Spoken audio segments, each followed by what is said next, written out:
Are you ready? The Sid. Unfortunately, yes. Give me a little beat.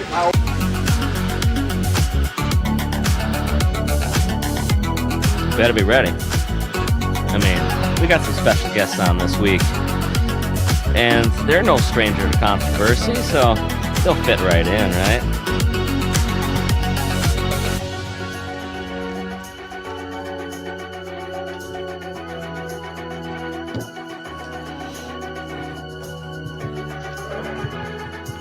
Space Reptile, are you ready? I hope so.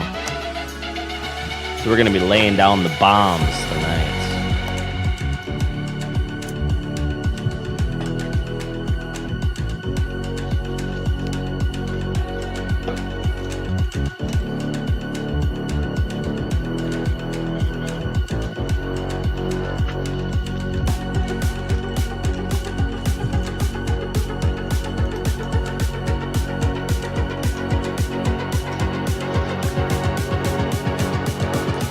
Clippy, we're ready for you.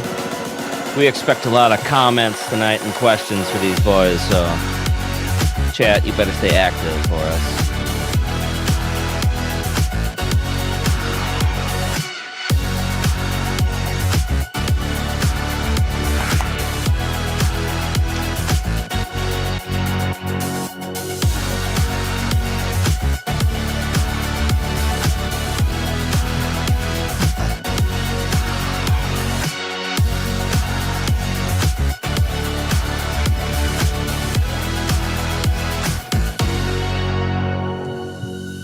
Are you excited about tonight? Oh my god. You know I am.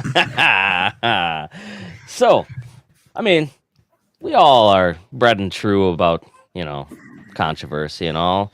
Hydra has been its pot stirrer for a long time. So, if you look to my right here, left, we got Zach and Sid from that team with blue. I think it's called RIPtide. You guys might have heard of it before, right?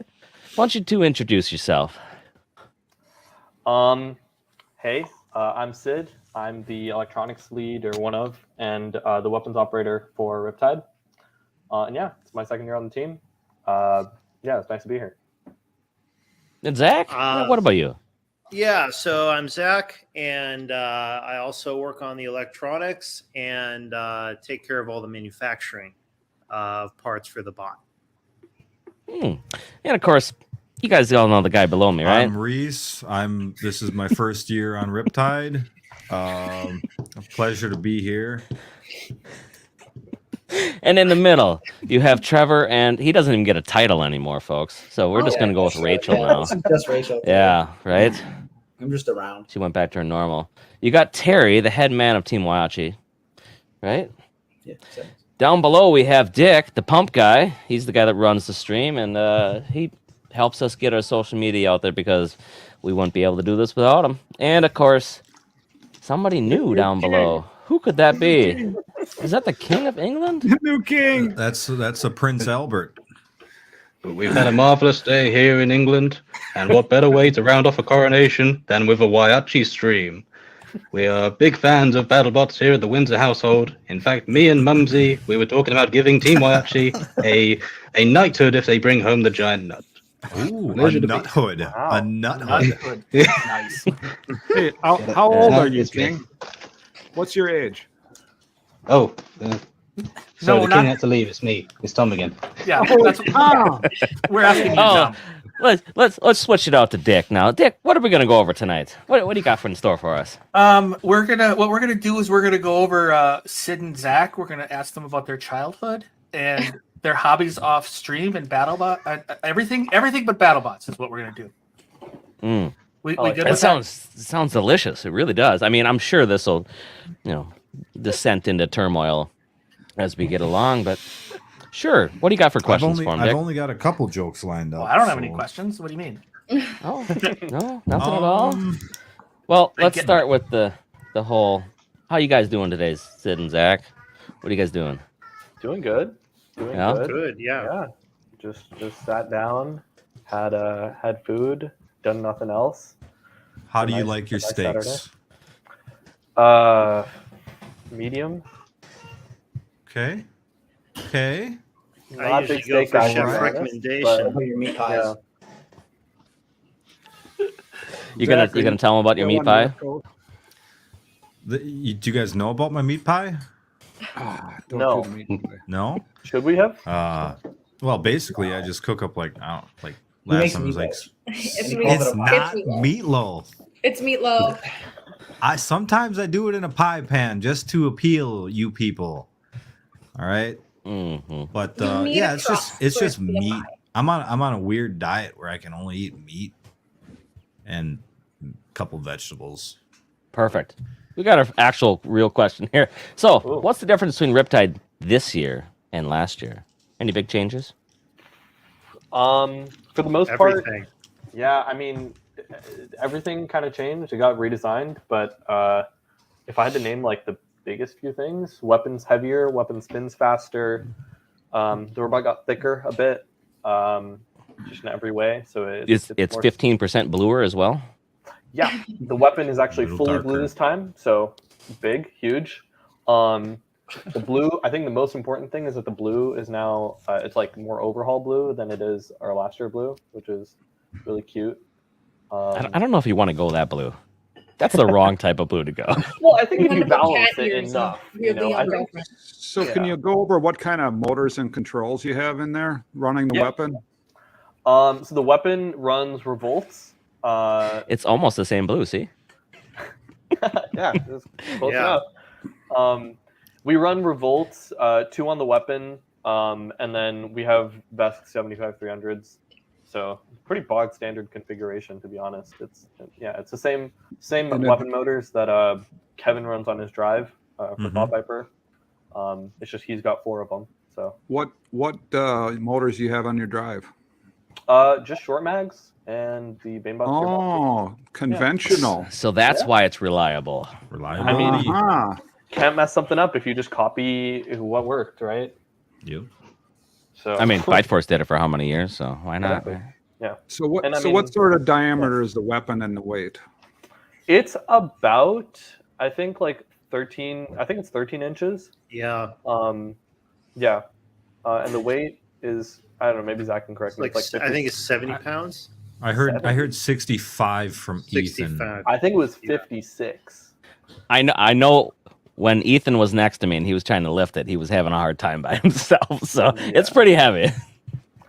Yeah. Mm-hmm. Mm-hmm. So the bearings you're running, you were having some issues this Yeah. season. Well, I mean, it's funny because compared to last year, they're a lot better. We had last year we started off with the spherical rollers because Yeti recommended them to us, and we just put 2 in, and they were like, "Listen, we've used these 2 for how many ever years we've been competing, never had a problem." And then we put 2 of them in. We ran against we ran against Huge, and they shattered like first hit. So we were like, "Oh, maybe we can't use that." There's And we a tried- little bit of power difference there, though, right? Yeah, a little bit. And then we switched to cylindricals, and those lasted a bit longer. And then this year we've switched to needle roller bearings. And those, while they still break, they at least they keep the weapon running. So Yeah. Yeah. How many weapons did you make? we have 4. You have 4 of them. So you came to the event with 4. Yep. That's Yeah. a good enough number, I would assume. What's the manufacturing process for that? Is that water jet and machine, or is it billet? Yeah. Yeah. So this is actually a part that we get from our sponsor, Xometry. And so the process is they have a big piece of billet, they rough it out on the water jet, and then they machine it down. And then, we try to touch it up between matches when we have to. Yeah. And so, we'll try to add a little bit of hard facing to it and then grind it down to keep the edge sharp. Yep. We And then it comes from a place like us, unmarked box that's has only Xometry labels on it. Yeah, the mystery box from Xometry. Right. Mm-hmm. Mm-hmm. So how long have you guys been running with Xometry then? It'll be 2 years with this sponsor? Yeah, I 2 think years. Our first year, Ethan just cold emailed one of the VPs or something of Xometry, and it worked. And then they were like, okay, we'll sponsor you guys. And then yeah, I mean they've been great since, so it's been really really helpful. Hey guys, what is this that is coming out of uppercut here? Like everywhere. Foam tires. Foam. Yeah. So Yeah. according to some other team mentioned, but like I think actually the Hypershot guys were talking about this, but if you use like the wrong kind of foam in the tires, instead of like staying like springy, it just kind of like clumps up, and then once you hit it, it just turns into sand. Yeah. Yeah.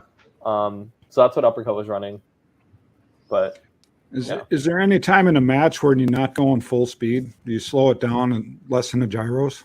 yeah, so generally we start off a match, like, I mean, it depends on who it is, of course, but we'll usually start off a little lower, a good amount lower than full speed, and then usually, I mean, for us, the hits, I mean, the first hit or two decides the match.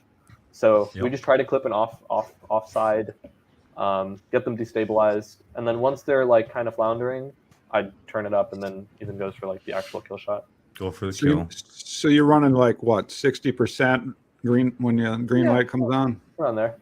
What kind of transmitter do you have? Receiver too. Ooh, we run an FR Sky X Lite. It's like the one that they actually just look like the gaming controllers. Like they don't look like the big boxes that everyone else runs. Mm-hmm. Some people have had problems with them. I don't know. We've been fine. And then on the receiver, we're running an X8R Pro for drive, and then another X8R Pro for weapon. So they're separate. So a little redundancy. Yeah. Hey, if you're spinning at your top end, does that make it drive really bad? Is it like winging up all the time and stuff? We can turn. I mean, the turning radius is definitely worse. You can see it in matches when sometimes we'll be chasing someone and then we have to turn, like, pivot really quickly. So on big pivots, we'll gyro up, but for the most part, it's like fairly drivable at full speed. Magnets? You got magnets? No. Magnets. Can you self-right by gyroing? I never tried it. The only way we've ever had to self-right is by slamming into the side of the thing, and then that was a little bit of a mistake on my part. Can you reverse the direction of the weapon when you're upside down? Yeah, we can. Yeah. It does seem to have a ridiculously fast spin-up time, though. Why is that? Mm-hmm. And why does it not start on fire like Reese, like Fusion? Well, Reese is just, his robot's too compact. I mean, I don't know. We got a bunch of empty space in ours. So a lot of spaghetti you can fit in there. Yeah, we've got a lot of wires taking up the space, but Reese just has metal. Like, I don't know. Hey, Sid or Zach, on this first hit, did you get out RPM'd here? Look, watch this first hit. Oh yeah, I think so. Yeah, probably. Yeah. I think we might have been going for like the more maneuverability strat there, and like weren't trying to take a weapon on weapon.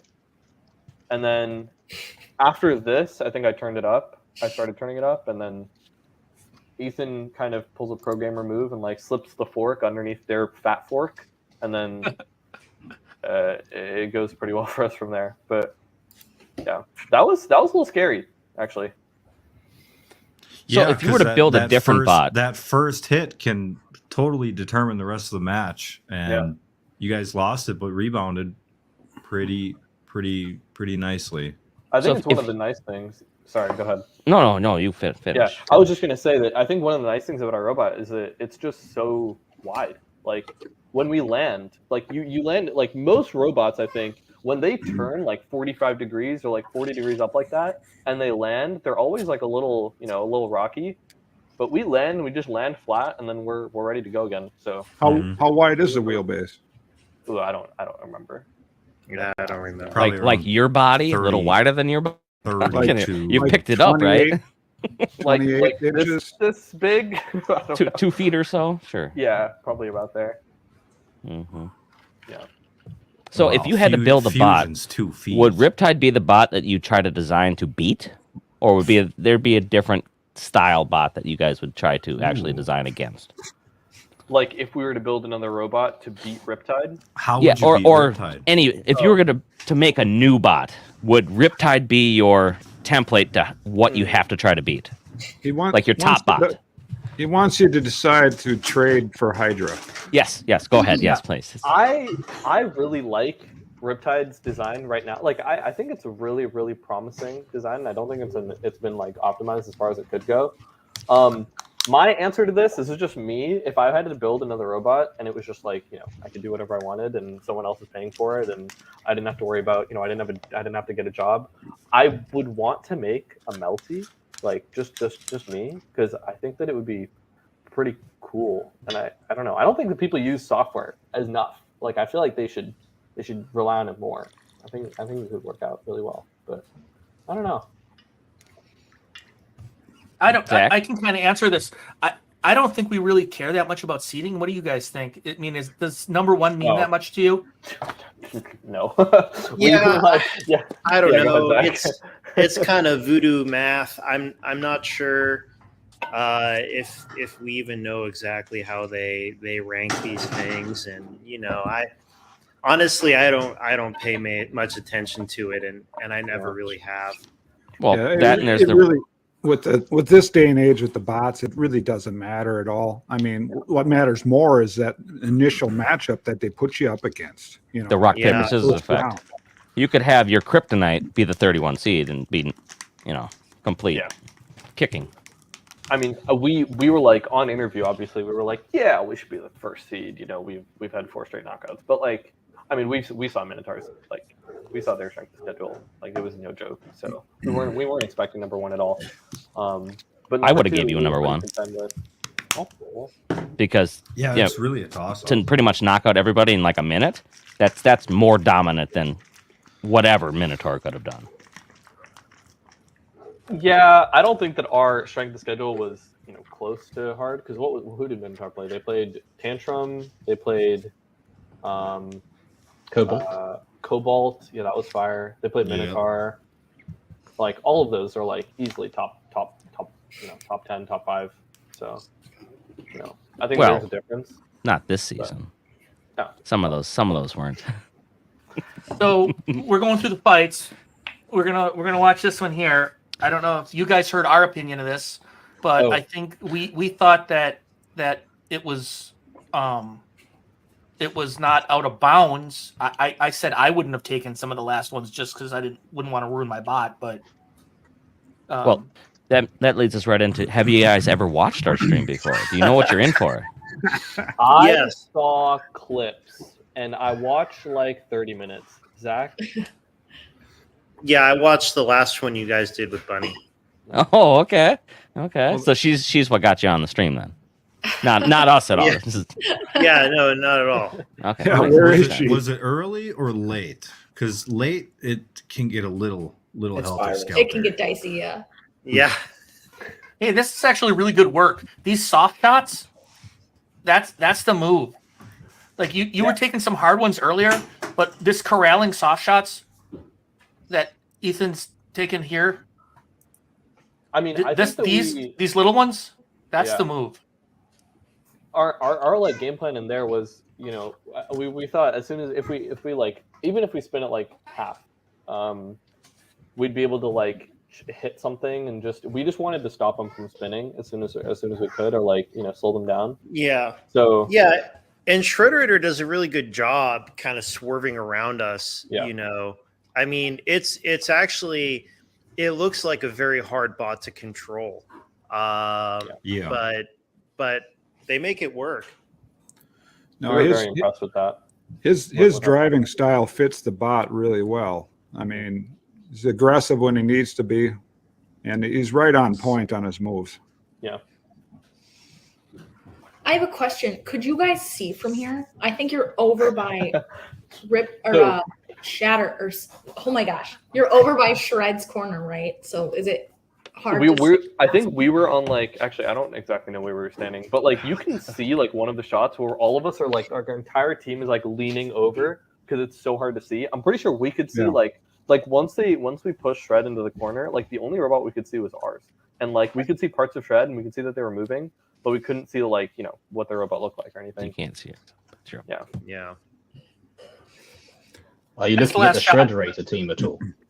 That's pretty much what we got out of it too when we seen this match the first time. Was it's really difficult from where you're standing there as drivers into that corner to see anything. And the shrapnel that you get yelled at for hitting, you can see it right in front of RIPtide. Are you watching this? RIPtide's turning around to go to its corner. Right there, it hits the piece of shrapnel. I think they're yelling at you for hitting. Yeah. Well, they should yell at Shredderator for losing it.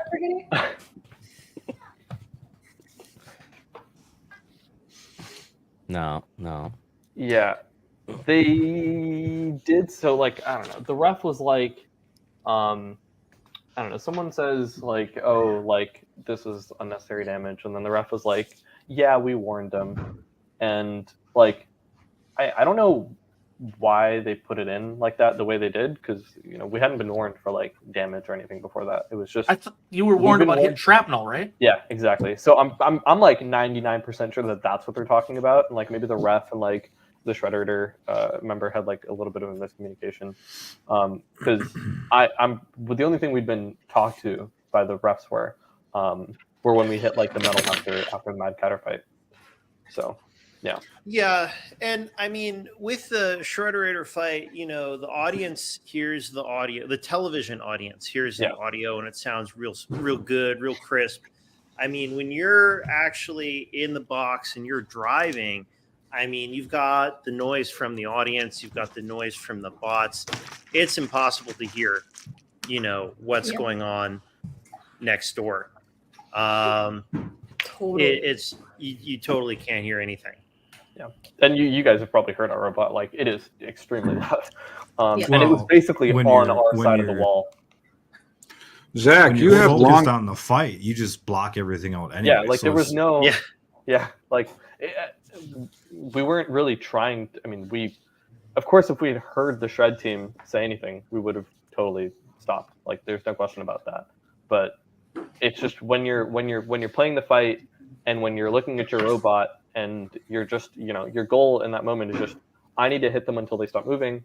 You're not really trying to listen for anything else. So I think it's unfortunate. Yeah, and that's the thing. It's sort of the Ray Billings protocol. If you want to end the fight early, the best way to do it is to just power down your robot and to power down your spinner. For anybody. You mean actually stop moving?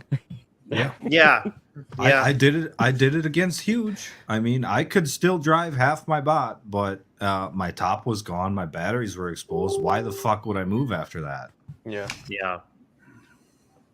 I mean, what was the conversation with the Shredderator team after the fact? Because we saw a little bit on TV, but it was probably not the full extent. Really brief. I mean, we Stan talked to the Shred team afterwards, but it was mostly just like, hey, like, we didn't know that you guys wanted to stop. We just, we didn't hear you guys. And I think it was just around that. I think it was just basically that. And then, we didn't talk much else. I think they mentioned that, like, one of our members went over to ask them, do you guys need any help? Can we help you out? I don't know who it was, to be honest. I think it might have been Brandon. It wasn't me. Hey, Zach. Yeah. Zach, is that blue hair of yours? Is it still blue? No, we're at a teal now. I found a different color. But there's still a little color there. All right. You don't put that up in a bun at all, do you? No. I think someone was asking. So what do you got? Do you use Head and Shoulders Troy Polamalu? What do you got for product? Well, I found out that you need to use conditioner. That's actually the secret. That's a real thing. And only the tips. Only the tips. Don't put it on your scalp. Only the tips. Correct. The ends need the conditioner. Yeah. So were you guys on any other teams coming up to before you were on RIPtide? This is a Zach question. This is your first year then? Yeah. So yeah, I haven't been on BattleBots before. Ethan and I met during like high school world championships for Vex Robotics, and then I built a Beetle my freshman year of college just for fun, and I think I posted like a 30-second video of it on YouTube, and then Ethan was like, "Hey, I want to build a Beetle. Could you help me out?" And back then, it was so funny. This is not a dig, but like it was just so funny because Ethan was like showing me CAD, and I'd look at it, and he'd be like, "So this will work, right?" And I'll be like, "Ethan, where are your weapon bearings?" And he'll be like, "What? What are those? What do you mean? What do you mean I need bearings?" And I was like, "Dude, you can't just spin a weapon on a shaft. You got to put something in between. You got to have a bushing. You got to have a bearing." And he was like, "Oh, that's a good point." And then we went from that to a year later. Ethan was like, "Hey, I applied for BattleBots and we got in. Do you want to join the team?" So I don't know. Oh, so this was not that long ago. No, I mean it was like Wow. summer 2021, May 2021. Yeah. Zach though's got a big history. Is that so? Tell us your beginnings. I used to do a lot of competing in robo games. And then I did Devil Dag, I did Sharko. You were on Sharko? Yeah, with Ed. It was a real with Ed. sad problem when John passed away. When John passed, Ed had this half-finished robot, and he was looking for some help to get it running and take it to BattleBots, and I was like, yeah, for sure, and John helped me a lot when my first year at BattleBots, and so anyway, it was really sad when he passed. Are you still out in California, or are you back in Wisconsin now? I bounce around. I've been traveling a lot over the past 6 months or so, spending a lot of time in Illinois, spent some time in California. What's your favorite spot? Oh, I have, the weather is definitely nice in Cali, but I have a special spot for the Midwest. I haven't visited your guys' shop. I'll have to come over sometime when I'm up there. I was going to say, when's the last time you've been to Wisconsin? Yeah. He never came back. Yeah, I'll come say hi. Wait a couple of months yet till it gets above 65. No, that's prime weather. Once it gets above 75, once it gets above 75, it starts getting humid, and it's just not fun. Not fun. Not for me. Yeah. And the cats. Lots of cats, yeah. Yeah. So I'm seeing a lot of chat. We got to diverse here a little bit and go back to Sid. Sid, you were muted on BattleBots, the OOTA. Oh God. And we don't need to necessarily go too deep into it, but you were muted, correct? Yeah. Okay. Yeah. And so it was kind of both parts of this question. I mean, it was almost to try to keep you from just getting pounded on by other people, is what I took it as. So I was getting right after the episode aired, I was getting some questions about what happened, and I would look in there, and originally I wasn't planning on saying anything until, because I didn't know what the episode was like, and then the episode aired, and BattleBots totally went, "Oh, we actually don't know if they were cheating or not. Who knows? Who's to say?" And then people were like, "Oh my God, they were cheating," and I was like, "Holy shit, BattleBots just totally left threw you under the bus." Yeah, they kind of threw us under the bus. I know the feeling. Yeah.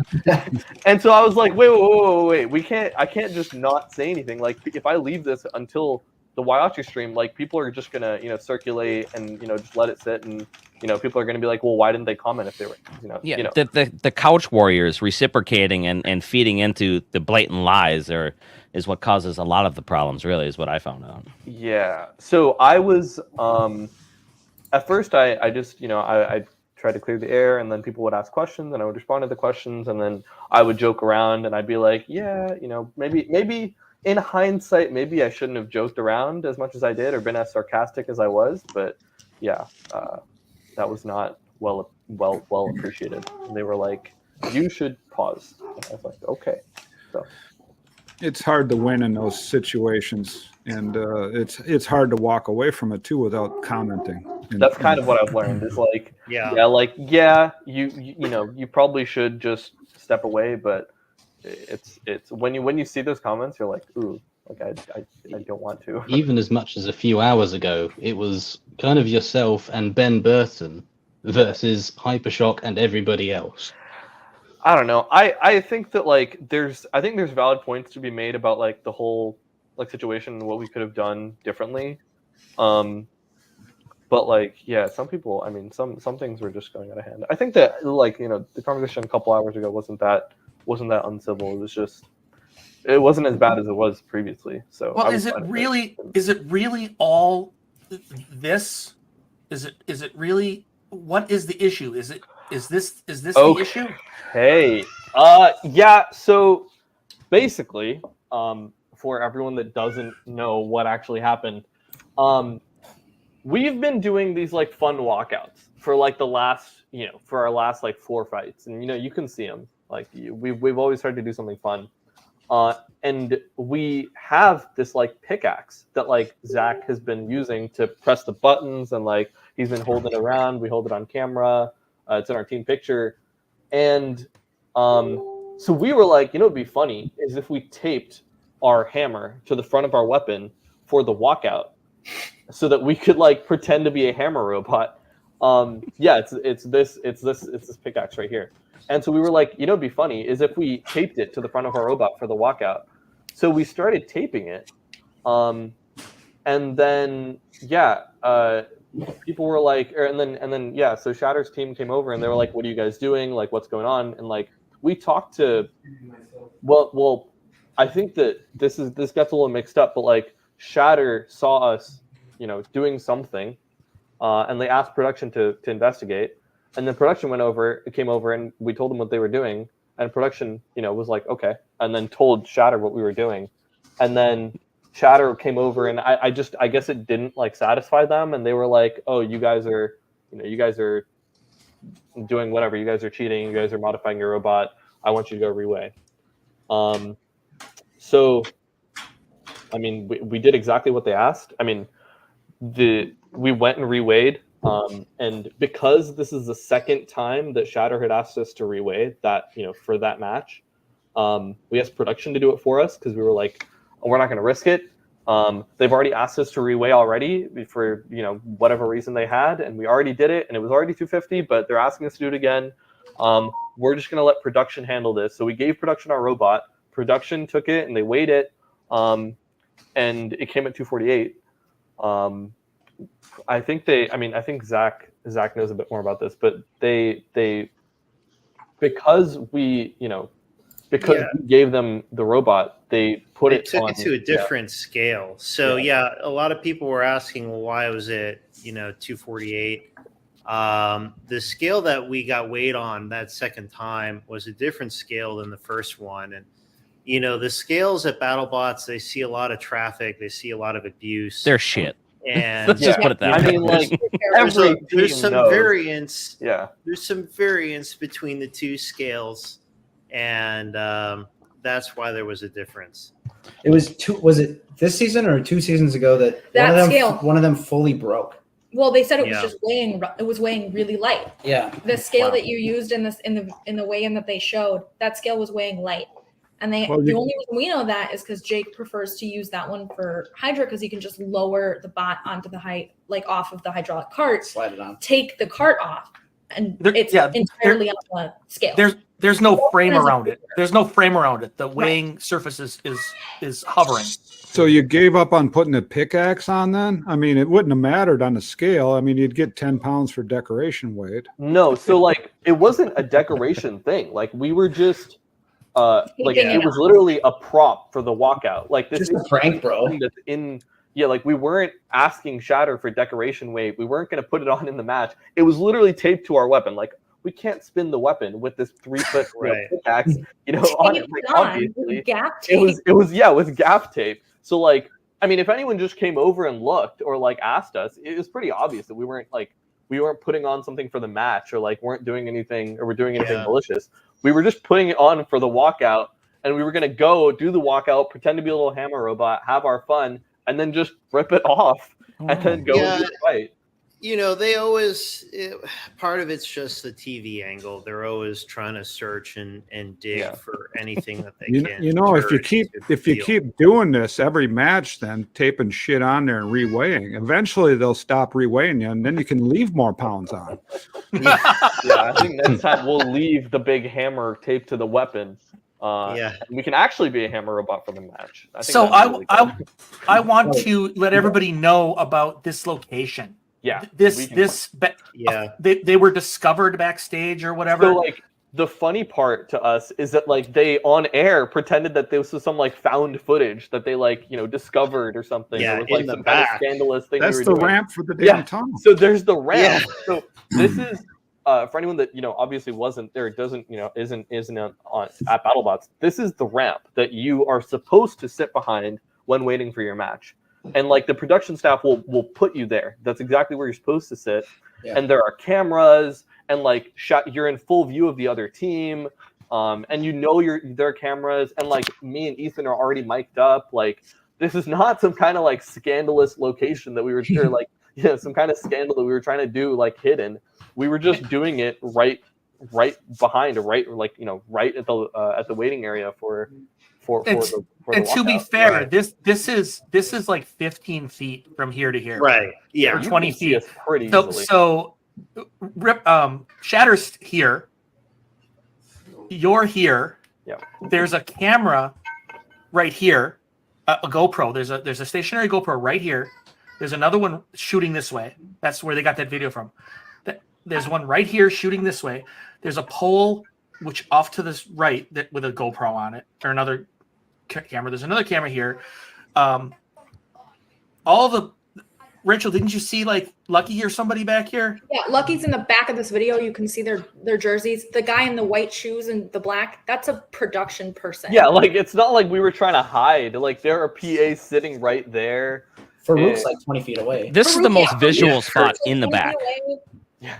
There's probably another team around.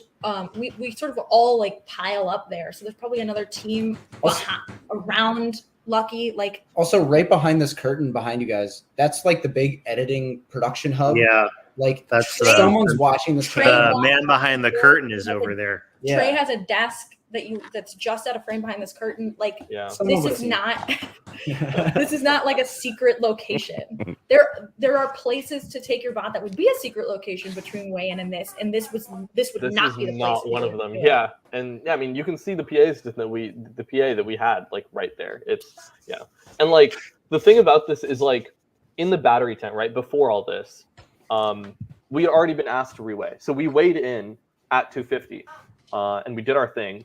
And then we put our blanket over to cover up our forks and our ground game and all that. And then I don't exactly know when Shatter arrived, but they were there and they wanted us to reweigh. And we didn't really, I don't know, we didn't ask why. Like it's in their right to ask for a reweigh. We don't know if they wanted to like, just see the robot or see us weigh in or like see the robot on the scale. So we reweighed and we didn't, we did it and we weighed in at 250 again. And then it was just, we did that, and then we went to our testing, and they had also requested a tip speed check. So we did that, and then we went to the arena, and then we did and then we put the hammer on, and then they were like, oh, I want you to reweigh again. We went to reweigh, and then after that, they were like, oh, I want you to tip speed check again. And that's like, there's and whole, and I don't know like I guess if you're watching this then you probably know this, but the tip speed check, maybe we should talk a little bit about how that works. Talk about that because is it accurate? So the background here is that in BattleBots, hang on before you guys get going. I wanted to tell it from our perspective because this rumor started going around that, and I think it's because part of it might be that when a team that's new to BattleBots comes, they have kind of a rise in quality, right? They start kind of shitty, and then you get better and you get better. And RIPtide came out on everyone's radar, like I had to do a compilation of all your fights, so I have them ready just in case you guys want to talk about any of them. And I think there's like 2 losses in BattleBots in 2 seasons. Yeah. I mean, it's kind of crazy. so to my perspective, when people started these rumors about tip speeds and the speed and all this stuff, I'm like, one, why would you want to spin faster? You would nip more. You couldn't drive because you gyro. And then they say, well, they're hitting so hard. I'm like, have you seen Hypershock throw bots almost to the ceiling? I mean, this is the vert game. Come on, guys. So I don't know. Energy transfer. It's. I mean, we can talk about it. Basically, the entire situation with the tip speed. Zach, actually, I don't know if you completed talking. Yeah, about I didn't want to. I want Zach to continue. Yeah. So I guess a little bit of background. In BattleBots, your weapon can only spin at a maximum of 250 miles an hour, and there's some reasoning behind this, which is like if you were to hit something at faster than that, it could pierce the Lexan walls. And this rule came about, and correct me if I'm wrong, because I may not know the exact time. I think it came around the 2018 season, maybe. And it came out around the time that Minotaur showed up on the scene, because Minotaur was doing crazy stuff, things that no one had ever seen in BattleBots before. And just like now with RIPtide, everyone gets so flustered, like, "Whoa, what's going on?" And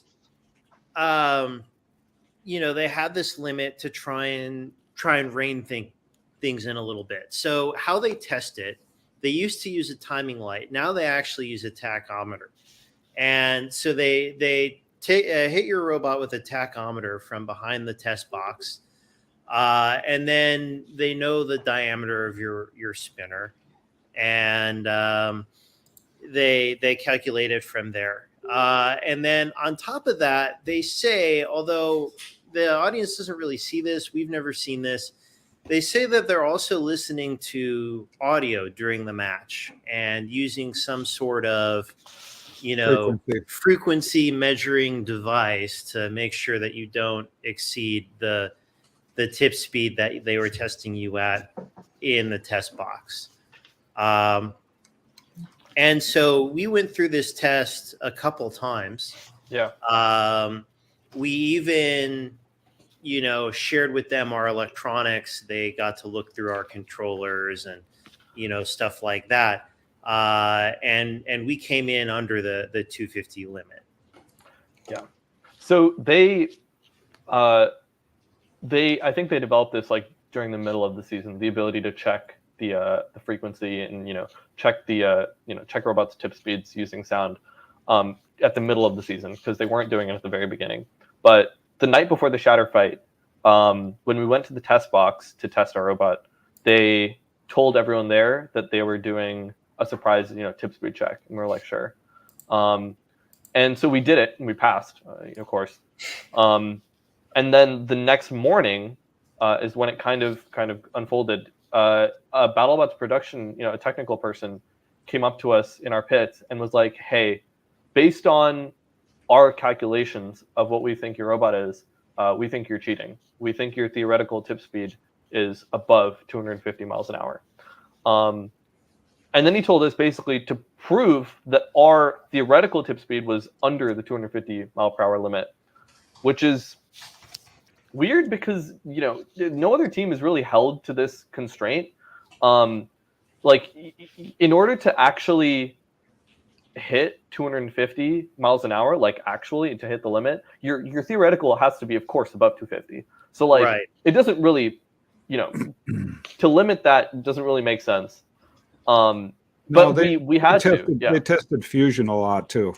Yeah. And not very successfully. Yeah, after the Witch Doctor fight, alarm bells were going off because everybody's like, "Whoa, they shouldn't have been able to tear through that." And it's like, okay. Yeah. Yeah, it's really difficult sometimes to pick up that reflective tape with the optical tack through the especially when you're shooting through the test box. Yeah. But they did it to us the day before, and then the day of, they were like, "Hey, prove us that your thing is your prove to us that your theoretical is under the limit." And so we had to pull out our CAD and we had to show them calculations, and we had to literally pull out the diameter of our of our pulleys and stuff, weapon diameter, the pulley diameter, the kV of the motors. Yeah. So we had to give them everything. The unknown in this, though, is your LiPo batteries, and what voltage are they sitting at per cell under load? Right. I mean, probably down someplace, 3.5. But you never know. I mean, if you have a lot of weapon draw at cruise, and your batteries, you don't have many strings, I mean, you could drop lower. I mean, to me, the real way they should have, they should have known, or they could have just, known for sure that we weren't, is just by using their frequency analysis. And if we didn't, then we didn't. And they tested us the night before the Shatter fight. They tested us right before the Shatter fight, because Shatter requested it. And then after the hammer thing, Shatter wanted us to do it again. And we told them, hey, listen, we can do this for you, but if you want us to test our tip speed again, we're going to go change our batteries, because we don't want to be running this thing to 100% and then back down and then go into the fight with less than full. And we told them it would delay, because it takes us like 40 minutes to take off the top plate, unplug the batteries, put in new ones, swap them out. Fasten everything down. Weigh again, I'm sure, at their request. Yeah, it's interesting. It's a lot of people don't see how much effort it is actually to go from the pits to the actual arena. Between the safety checks, and also putting in the batteries. It's a whole ordeal. Yeah, and a lot of times just sitting there for like 30 minutes, anyways. Like they walk you through it. Hurry up and wait. Yeah. But it was not a fun experience, because I mean, like literally, this is like 2-3 hours before the Shatter fight. They were like, prove to us that this, prove us that you're good. And then they tested us, and then there was the weight thing, and we got weighed like 3 times, and so it was just, I mean, we were pretty upset. And then of course after the official was like, hey, okay, your theoretical is good. He was like, I want you to then show me tomorrow, or later, next time you go. He said, next time you go to the test box, I want you to show me. I want you to do your tip speed test with me, and give me your weapon controller, and you let me go through all the settings and explain everything, so that I can make sure that nothing's going on. And we did that too the next day, and they were, they didn't find anything. Yeah. And then after that is when they were like, okay, they have not cheated so far. And the message they put out was basically, I mean, so basically what they were trying to see is if there was some sort of like secret switch that we put in the controller to make it do something crazy. And honestly, the configuration that we're running, I mean, it's the same off-the-shelf configuration that everyone else. I mean, it's the same VESC that everyone else is using. It's the same, it's the same motors that everyone else. It's the same revolts. Everything is pretty consistent. Like, we're actually not using anything that is like crazy new there. The magic is in the research and the testing that we've done on the spinner and the actual geometries itself, and the way that we tune the electronics that we have. So there's not a third transmitter with somebody sitting in the crowd running the weapon? Yeah, that'd be hilarious. It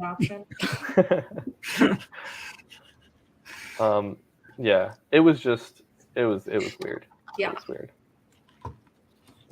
Hey, I got some information from an insider at BattleBots that the audio check was started all the way back in Long Beach. For Minotaur. Wow. Oh wow. For Minotaur, yeah. Okay. Yeah, man. When Minotaur hit the scene, they didn't film that. Yeah, when Minotaur hit the scene, it was just, oh man, people were freaking out because it was amazing. Yeah, they were good. They were good. And it was like, who are these people? Anytime you have a loud weapon in the test box and people hear that from a long ways away, then they're questioning. Yeah, when Minotaur would spin up in the test box, everyone was here. And you could just see this mass of people leaving the pits going out to the test box to see what was going on. Rachel, what do you call that? I call that the who the fuck's that reaction. When you hear someone loud and everyone comes over. I remember we were spinning up both of Fusion's weapons. It was like one of the first times that we had done it. And one of the first ones for sure that it didn't explode.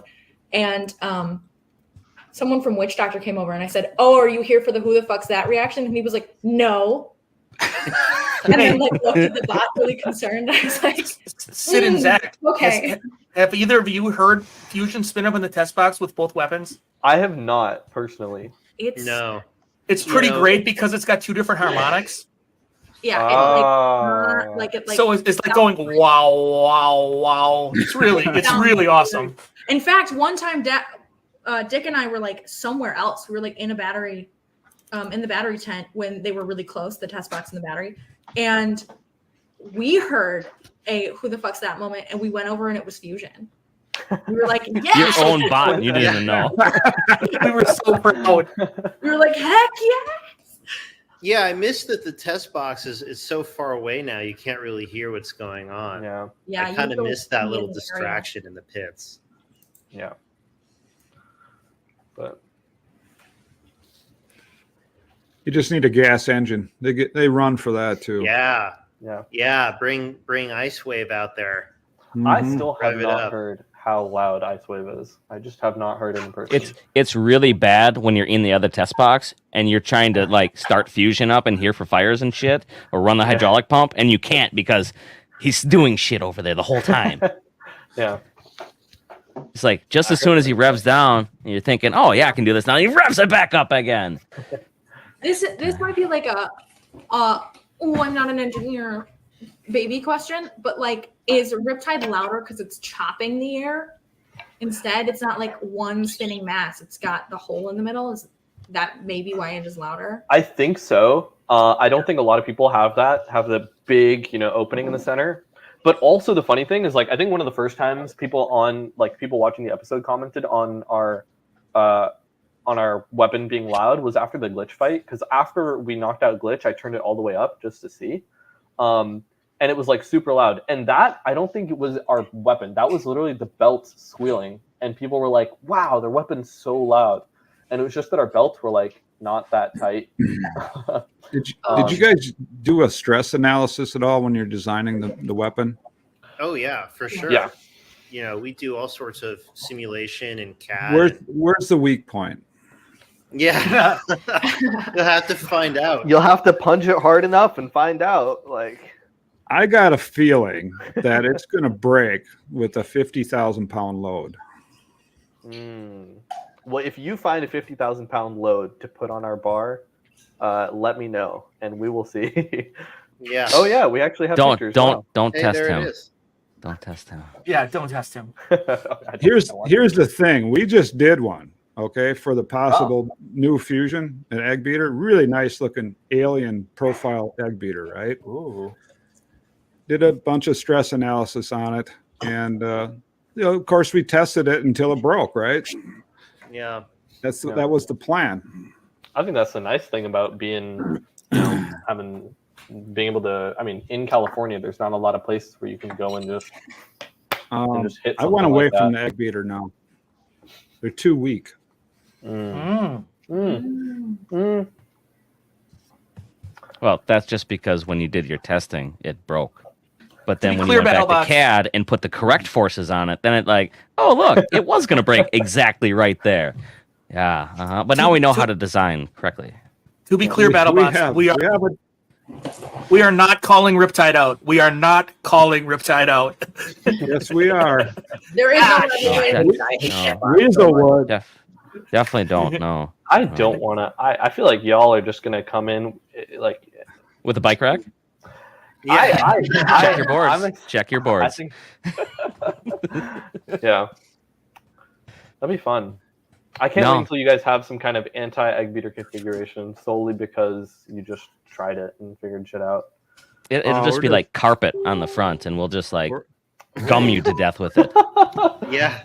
I can't wait for that to be the next controversy. If this week's fusion design, because it changes every week, but if this week's holds true, it'll be a good weapon. It's super solid. It's made to take out other verts. Because that's the problem, right? It's darn vert. So you make a vert to beat a vert. Yeah. Picture deep 6, but spins down all the time.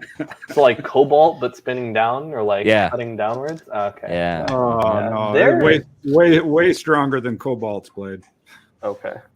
I mean, I don't think they've had a problem with their. I mean, I don't know what steel or whatever they have, some exotic something, but they were. I don't think I've ever seen their blade like fail. Other than, I think they broke something against Endgame that one time they fought, but. That was it. Derek, you can watch all you want. It ain't gonna change nothing. That's something I want to. Oh wait, I'm sorry. I call him by his real name, Cobalt Kid. Yeah, Cobalt Kid. Yeah. Who the hell's Derek? Yeah, who's this Derek guy? Yeah, I want to apologize for the little break in the stream here. For you, I just had to go get a baseball mitt. I had some close, very close. Somebody's trying to buy my dirt bike. Great. Why are you selling off all your motorized vehicles? Moving to Texas. I don't need so many. I don't need 7 motorcycles per se. Like, to the average person, that's probably a lot. So it's a lot for a motorcycle owner.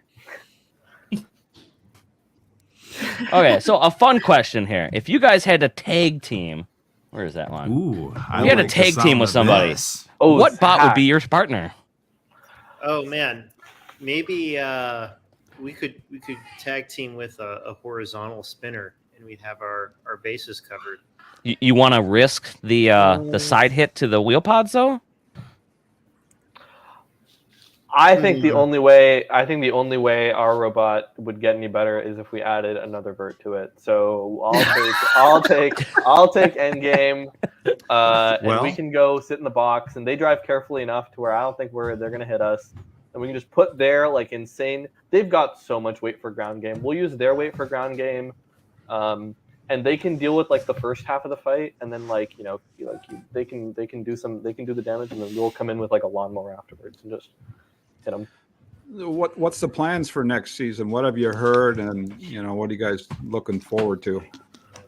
Cheat twice a time, right? I think what we've yeah, that's the only way. Wait, did you guys talk about cheating? Did I miss that? Yeah, we're done with that already. Yeah, we have confirmed that they were not caught cheating. We snidbit. There was team that was called out to try to catch you cheating. Did you know this? No. It was us, since we were your pitmates, and we have all the cameras on you. Yeah. We were asked to put a camera on you to see if there was any shenanigans happening. So we know, at least in the pitting setting, that you didn't do anything. Wow. I mean, know that. Now we would do this for ourselves, right? Because you are a threat, right? So it's beneficial to us anyway. It is. We typically don't point cameras at other teams. It's more like our pits to see if anybody steals shit. It's not that you weren't already in our camera view anyway. It's just we turned it just a little bit more. There's that. Tiny hands to walk around and look at the bots and other people's pits. So I can confirm BattleBots tried everything in their power to catch you cheating, and they still couldn't. So sorry, folks. They didn't cheat. So my question is, how are you doing it? Yeah. Yeah. A magician never reveals his secrets, right?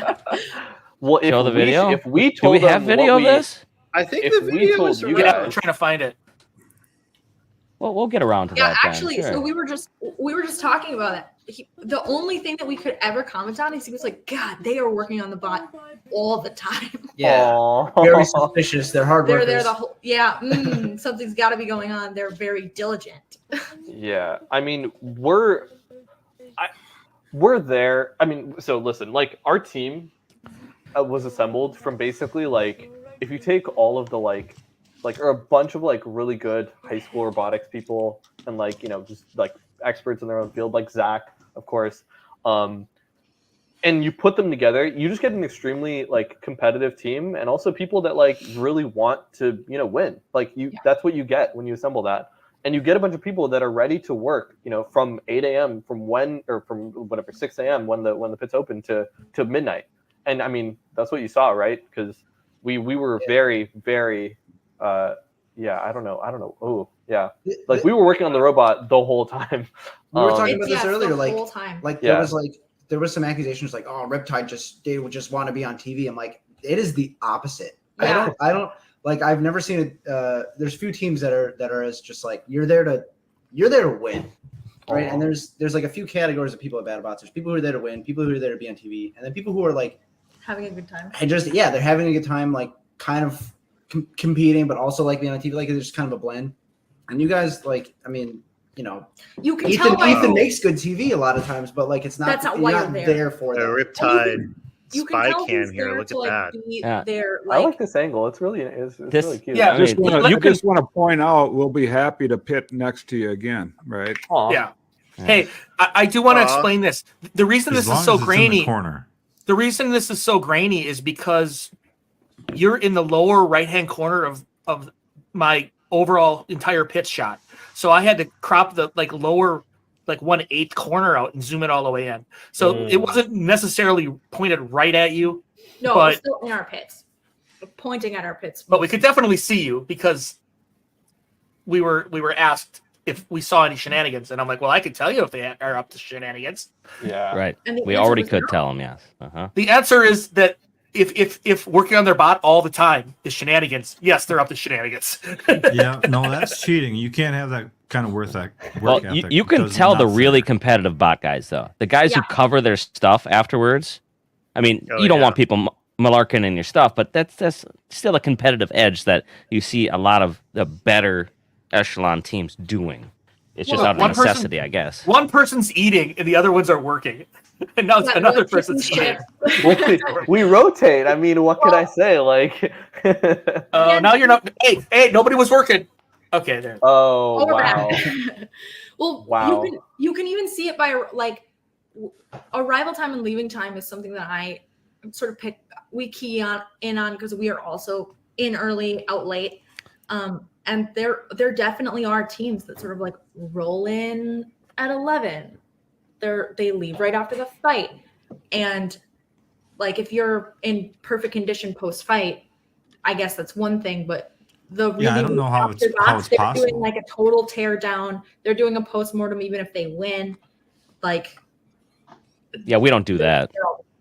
Well, Reese does when he starts on fire all the time. Like when you win, because that gets a little sickening. It's immediate. It's like, God damn it! I just need a.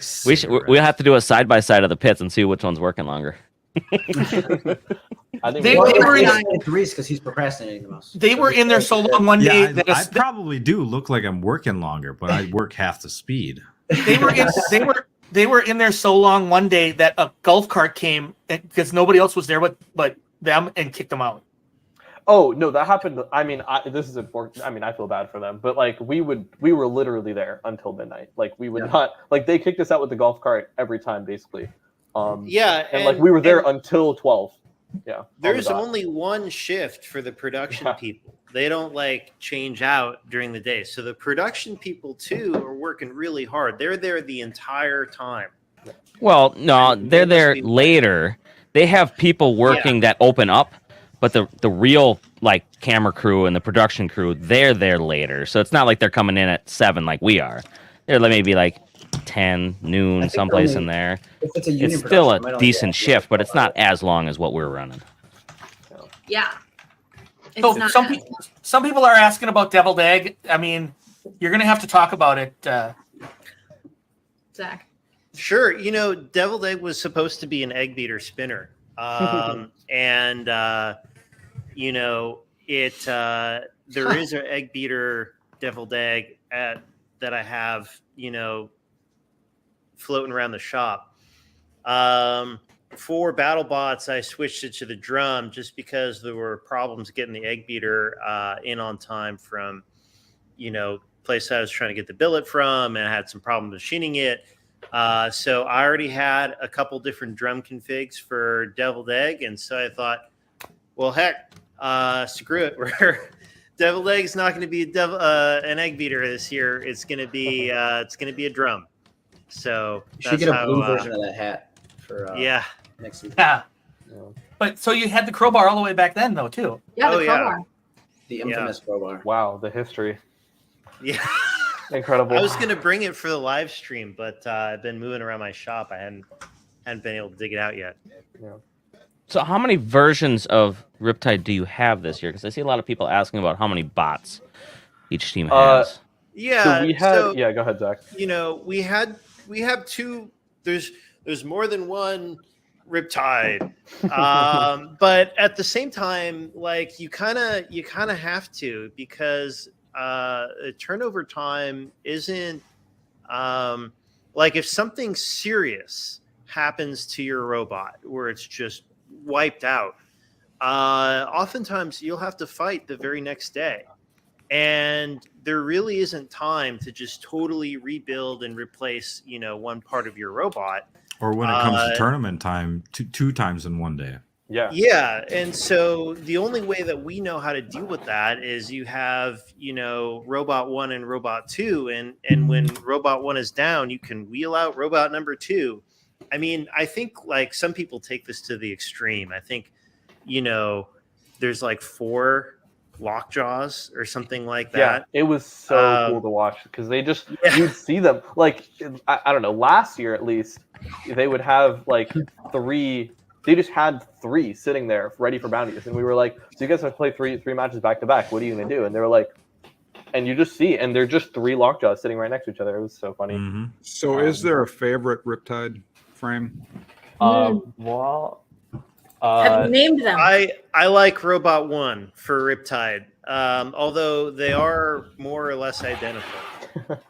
Yeah, there's always tiny little differences. Robot 2's wiring is cleaner because it wasn't as rushed. And Robot 1 actually had a problem with a little short through our magnesium part from our 2 Vesks. So the wiring definitely got a little funky, but Robot 2 fixed that. Well, just for clarity, Whyachi, before Hydra, and even the first year of Hydra, we only brought 1 bot of everything. There was never 2 full bots that we could ever make of. Now, the first year we had 1 Hydra. The second year we had 1 Hydra, right? It was only the third year where we actually started making 2 bots, and we made the 2 fusions at the same time. No, there was 1 fusion for 1 year. Yeah.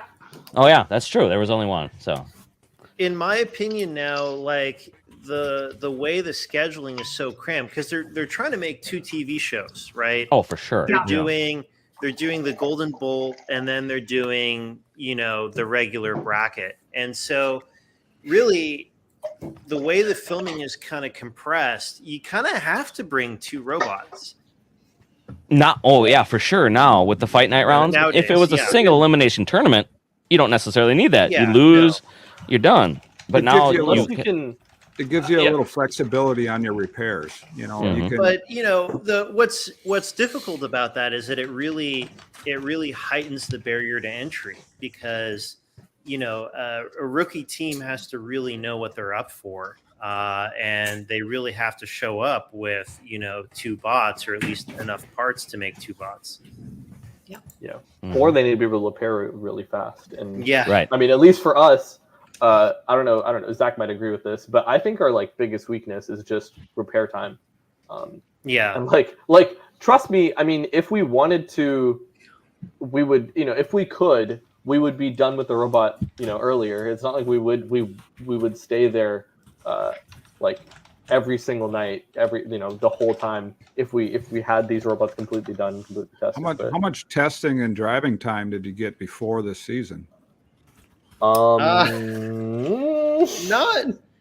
as much as we would have liked. I mean, it's really hard to find a place to test the weapon, especially since we were doing the weapon in California. I mean, where are you going to find a big empty spot where you can really spin it up and do it safely? So, I mean, we can test the motor config. We can test the controllers. We can test all of that stuff sort of dry. But a lot of our final tuning and tweaking that has to happen with the weapon fully attached and everything, it has to happen in the test box when we show up. Yeah, and even then, like it's not everything, because there's some things that you want to tweak, like pushing your motors even harder. But you don't know if it'll actually last until you're hitting something for 3 minutes. And where are you going to hit something for 3 minutes? It's not like you can do that in the test box.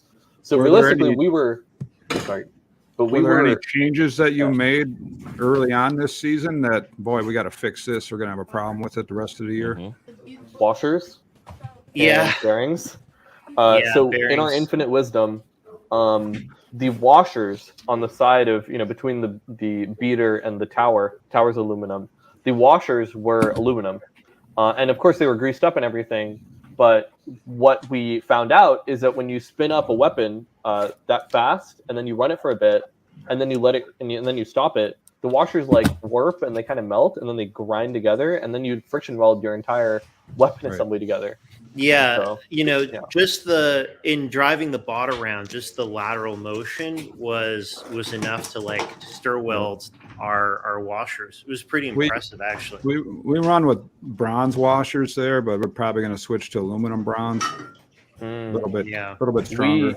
We found out so this is funny because we found out this problem the night before the glitch fight, the night before our first fight in the test box, and we had like 3 hours to then take apart the robot or take apart the weapon, and like this was bad. Like this is the worst we'd ever had to deal with the stir welding. So we had to like hammer it out.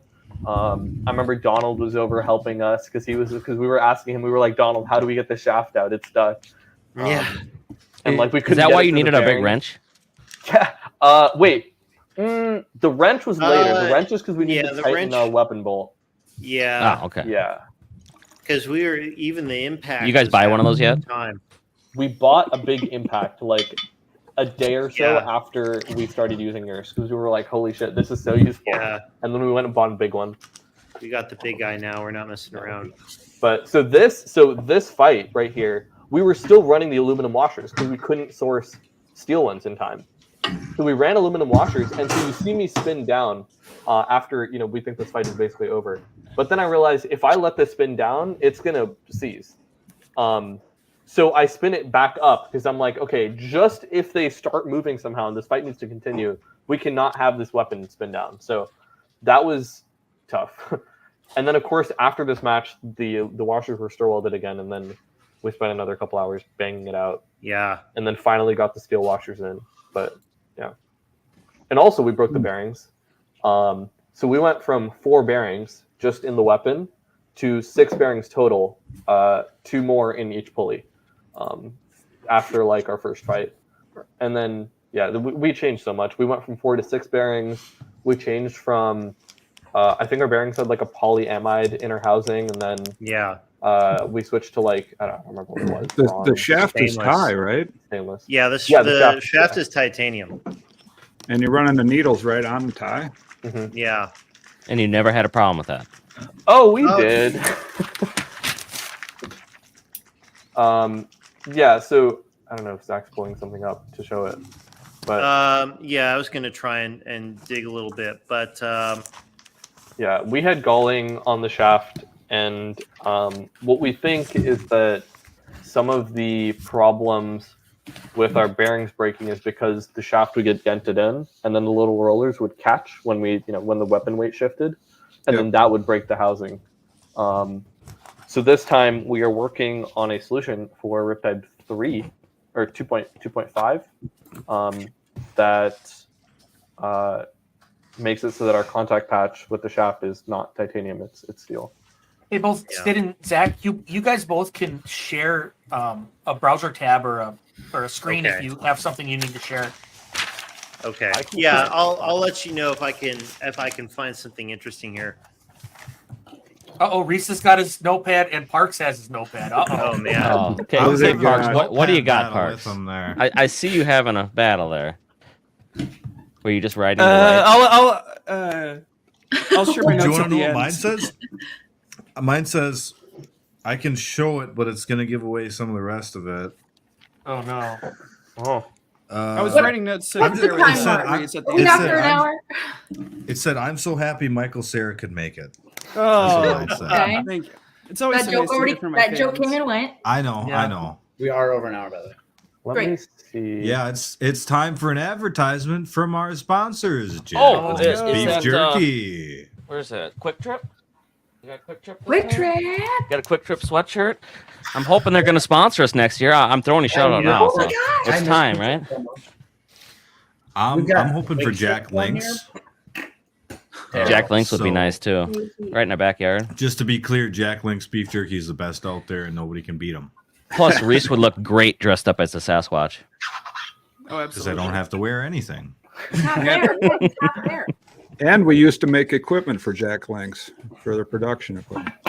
Oh, interesting. Wow. And I only meet. we have a special guest. Hey, Tom, We're in trouble. can I kick Yes. you down for a second, little buddy? Sure. Oh, Yeah. Tom. Okay. Tom, I thought we could I have 10. I only laugh because Parks is still in here and I kicked Tom first. I'm sorry, Tom. I know you can still see me. I only did it on purpose because of that. Oh, so we have a special guest. Why don't you introduce yourself, Stan? Hey guys. He's speechless. Oh my God, no way. We're gonna have to get Ethan out here to start yelling at us now. I've got a picture of the galling too, actually. If you want me to present.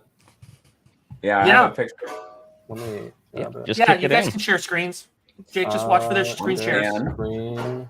I He's thought got a I would- shaft. It's a blurry shaft. Is that like because it's Censored. Because of the triple X rated or It's- something? It's picket. No, it's Is that that's the what barrel I to need for his my gun? OnlyFans. Blurred out shafts. Come There it is. on. There's some shafting. Oh, where'd it go? No. Yeah, so this was not fun. Wow. Yeah. So there is a solution. Oh, Stan's got the actual shaft. Or one of them. But So yeah. the bearings turned into a 0-way clutch. Yeah. Yeah. There's some dog Yeah. back there. Yeah. And what size shaft is that? Inch and a half? I'd say 2. Two? No. Looks like I think 2. it's 50 mil? I think it's yeah. Close. Yeah. You know how that rolls perfectly? We were waiting for you, Stan, but this comes right in perfectly. Is Stan starting with the weapon check? Yeah. Look at that. He's showing us the weapon. Tom, let's start with you. What do you got for a weapon Gun this time? check. Gun check. I have a gun. Wednesday. Yeah, I've got a gun. You've Do got it. another gun, huh? Really? I've got another gun, yeah. Let's see it. Hell yeah. Right. What kind of water pistols I've we got got myself here, Mr. a- UK? I've got myself a Black & Decker fixing gun. There Ooh. you go. Okay, you got to get it in camera though, buddy. There you One go. of them. Yeah. A I have a stapler heavy-duty gun. staple gun. That's what I've Yes. got today. Oh, Parks has a gun this time, Parks has a Black & Decker Wow. drill as well. and he's drilling his own head. Okay, awesome, correct. awesome. We have a few California people though that aren't, necessarily I've gun got- owners. I've got You can- something. It's, It's not a that hard gun, on a gun here. but it's Oh, it could be Stan eventually. stands out too much. Oh wow. Stan came in, showed a shaft, and that was it. He started this. That's Yeah, all we he need. did. Thank you, Stan. By the way, thank I've you. got We needed this little one. guy, Uh huh. little auto aiming little turret guy. So hey, just Oh. give me a gun Cool. and I'll put it on here. Give me And, an address. I'll I'm in send you I mean, Texas the there's right now, one. so hey, I'm good. I mean, I don't think we have anything new. No, Never heard anything new. Losers. we couldn't disappoint. We had to do it. Yeah, I'm Oh. talking to you, Trevor. We never have anything new. We never See- have anything new. It came in so. Do we have any bingos yet tonight? Anybody? Bingo. Somebody had a line. I saw Damn it, somebody I had don't a have line so anything far new down the either. right Oh, we side. did. Oh, Somebody's got Tiny Hands Badass. Tom British stereotype nickname used Reese disappears and Hydra for sale. So I I know there's definitely disappear. that. We got Fusion. Fusion Yeah. fire joke has been done. We're gonna trade Hydra to RIPtide. Yeah, I want this Hydra for sale. Yeah, you guys need a second bot to run, and then we could just make a new one. You want a We're flipper? representing the UK for gun check. Oh, what do you got? My switchblade. Oh, you can't have that. Ooh, Tom can't have nice. that. Tom can't have that. Technically, No. technically, Well, knives knife lose try. in a gun check, but I'll count This it. was used in a web series prop that never materialized that I acted in. Huh. And I got to keep the gun. Gun. Woo. I got to keep the knife, and by that I mean I stole it. That's the Yeah. meta. I mean, I stole it. Mm-hmm. On TV shows I worked on, I was infamous because I would always ask the set decorator if I could take the stuff they were using home. Mm-hmm. Yeah. Oh, Stan's back. Never mind. I can't put this up now. I was gonna say Stan's just gonna come in to fact check us, and then he'll be bounce back up. Yeah, But he's gonna stay I don't this know. time, huh? I just wanted to give caught some it. going. If you got something else, great. I can go either way. It's okay. Just the chat. No, you're Do you have welcome. anything You're welcome to- specifically you're for welcome to Stan stay. since he's here? Anything? We already went over a couple of If I things, count this right? chat. Stan, If I count this Stan, chat, I'd like what, to what ask. do you Stan? What do you think about BattleBots? You know, your first 2 seasons. What's your summary? I think I really liked how the production quality actually improved this year. I think we obviously know the storyline was a little dramatic, but I think they did a really good job making the cuts, the promos. So as far as the quality, I think they did an amazing job, actually. Yeah, that was. I also have to say it's neat that they're running a live show. I have no idea how well it's doing, but I think it's cool. It's And not. I think It's not as good as you would hope. Oh, okay. It's well, started off well. It could be cool, But- is what we're hearing. It would seem that everybody's fear has been realized, that the fans can tell that there's no weight to the situation. There's not any realness to it. It's a show. So wait, you folks, you did the live show, right? Yeah. And Yeah, we were out there. We were out there on the first day that was, not the soft opening. It was the main one that they invited media to and whatnot. We were out there for a few of the shows, and it's a shot in the dark. I mean, it's what Trey wants to do. It's his dream, and you hope for the best, but I don't know. I feel like they're learning exactly how expensive robots are. Yeah, and I don't think it can be possible unless there is some sort of extra behind the scenes, people pouring their heart and souls into these robots and putting it out on the stage. I don't think you can make a show like that. So I know Hypershock and like Witchshock, they all prepared like live show versions of their bots, but like I know you guys competed, like what you guys use Hydra. Did y'all have to change anything? Were they okay with y'all just going in and using the same version of Hydra? Yeah, it doesn't exactly rip the other bots apart, so it's no big deal. Okay, just a flipper.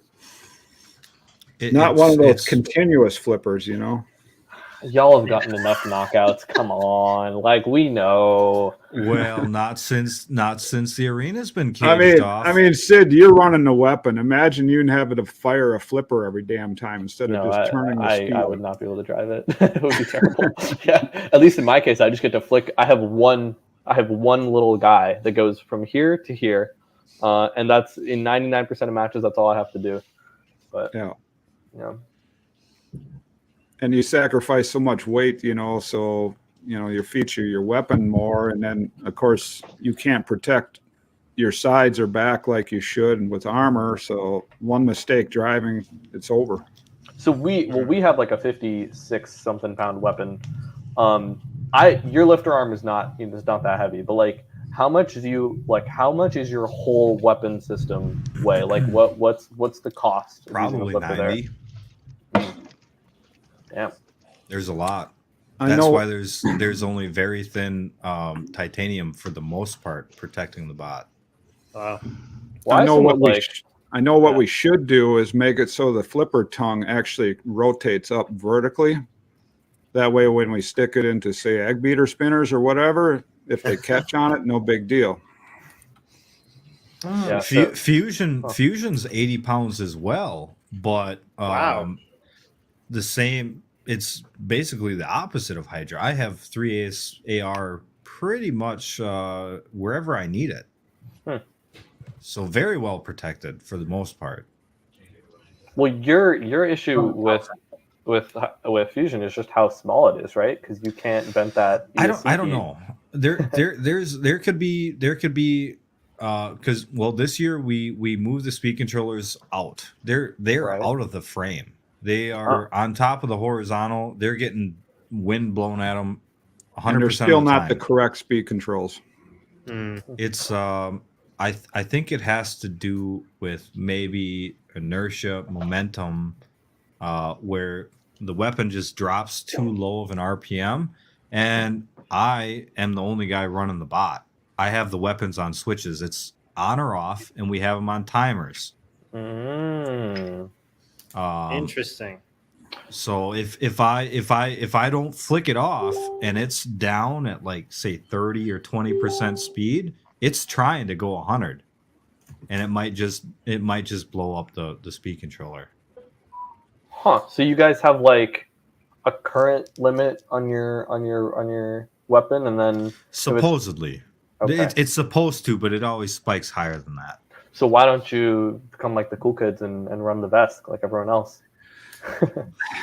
Never. It's our last ditch effort. That is our last. We don't want to. We got a guy, Luke. He's been messing with them. It's a lot. It's a lot to take in. Well, who is actually an expert at VESC? Yeah. Well, a lot of people have run them, but like for example, we've never blown up a VESC. We've had one die, and it was like the signal stage that died. And that's because we didn't pot both sides, I'm pretty sure. But we've potted both sides of the vest now, and our entire season this year, we used the same vest that we put in the bot last year. What sort of amp draw is each of those revolt motors? We limit it in the vest, so we've limited ours to like 200 something. So it's a 300 amps. Sorry, is the limiting pretty reliable? Yeah, I think it was a good job. I don't think it pushes past. Yeah, and you get some pretty good telemetry with it. So, I mean, I was using the Bluetooth app to like measure or to like read our current draw in the test box. And yeah, I think that was pretty useful. I don't know. I think it's that's its own problems, of course, but I feel like most of the issues that people have been having have just been like they're maybe they're a little too scared to like take them apart and like properly silicone and epoxy everything. Yeah. But once you do that, I feel like I don't know. To be fair, like we don't get thrown into the air very, very often. So like we don't take that many hits. Well, and Fusion will do that to itself, but that's not the problem. The problem is the front end actually sticks about a 1/4 inch off the ground. So we have a reaction forks, quote unquote. So when it hits something, it's an instant snap into the ground. Yeah. And our speed controllers are on the back side, and so they're taking probably. We have them shock mounted, but they're still. Oh, you do. They're still probably taking 300 Gs or so, if not more. I've never tried to use a different speed controller in BattleBot because we're spoiled. Well, I'm spoiled, and I get to use whatever I want. But I don't know. I've used them. I've been using them for a while. Skateboards, little things like that, BattleBots, and it's actually been nice. I have had only positive experiences with VESC so far. But who knows? Maybe that'll change.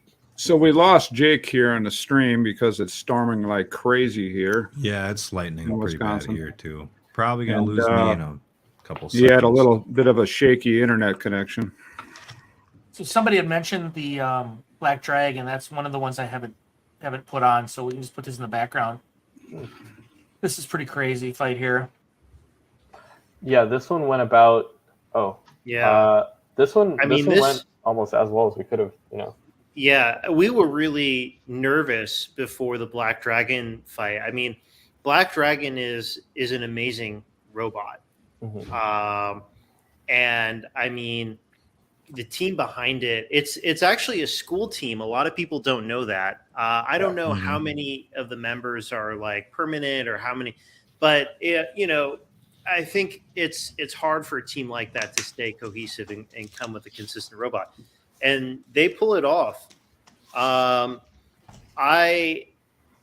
least for me, the fight with Black Dragon, it was really our first, with the new version of RIPtide, we were really going in and we were really nervous as to what would happen to us and if we would be able to survive. Yeah.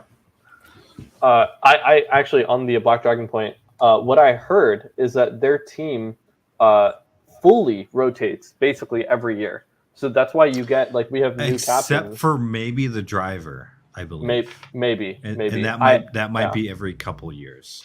Okay. What's all that crap coming out of it? Oh, I think it hit a light. Maybe go back. It was their lights. Yeah. It was the. Oh, okay. Fall from the Yeah, top, something hit the studio light. Yeah. Which we seem to do a little too often, but oh well. Done it a couple times. But yeah, Black Dragon was scary. Felt really nice to knock him out, but also Black Dragon is one of our favorite teams there. They're so sweet. We were pitted against them, or pitted right next to them, next to them last season. And yeah, it was us, Black Dragon, and then Minotaur in front of us.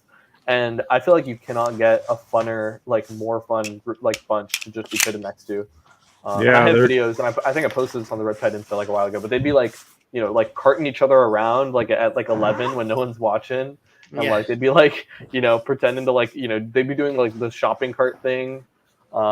They're just such a fun bunch. And yeah, they gave us we haven't showed the stuff yet, but they gave us a big they gave us their top plate after the Black Dragon fight, which was really sweet. They signed it. We have a picture. So we got a question here of all the KOs. Is there any one that was satisfying or your favorite or biggest surprise maybe? I'm gonna say Shatter. Let me guess Shatter.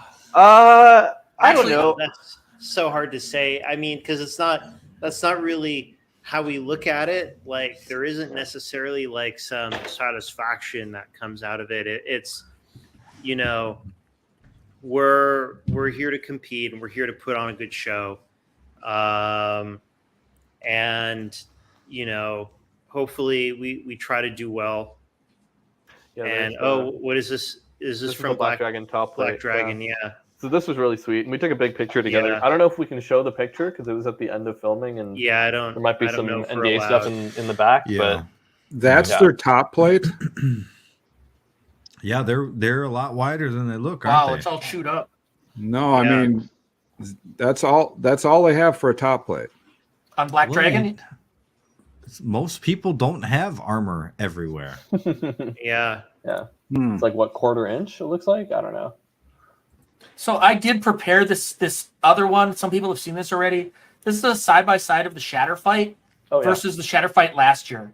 And I'm going to skip most of the boring part, but when I watched it, I was commenting to myself how you could pass one fight off for the other.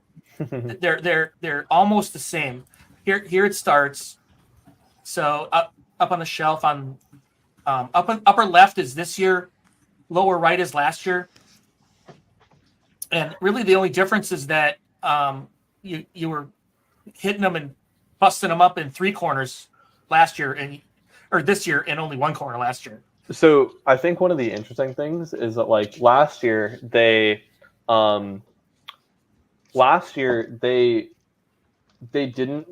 chose not to run any kind of ground game against us, actual ground game, because what they thought is that they had run this in some kind of 30-pound match or a 12-pound match, but they thought that our egg beater would just chew into their plastic, like Minotaur did, I think.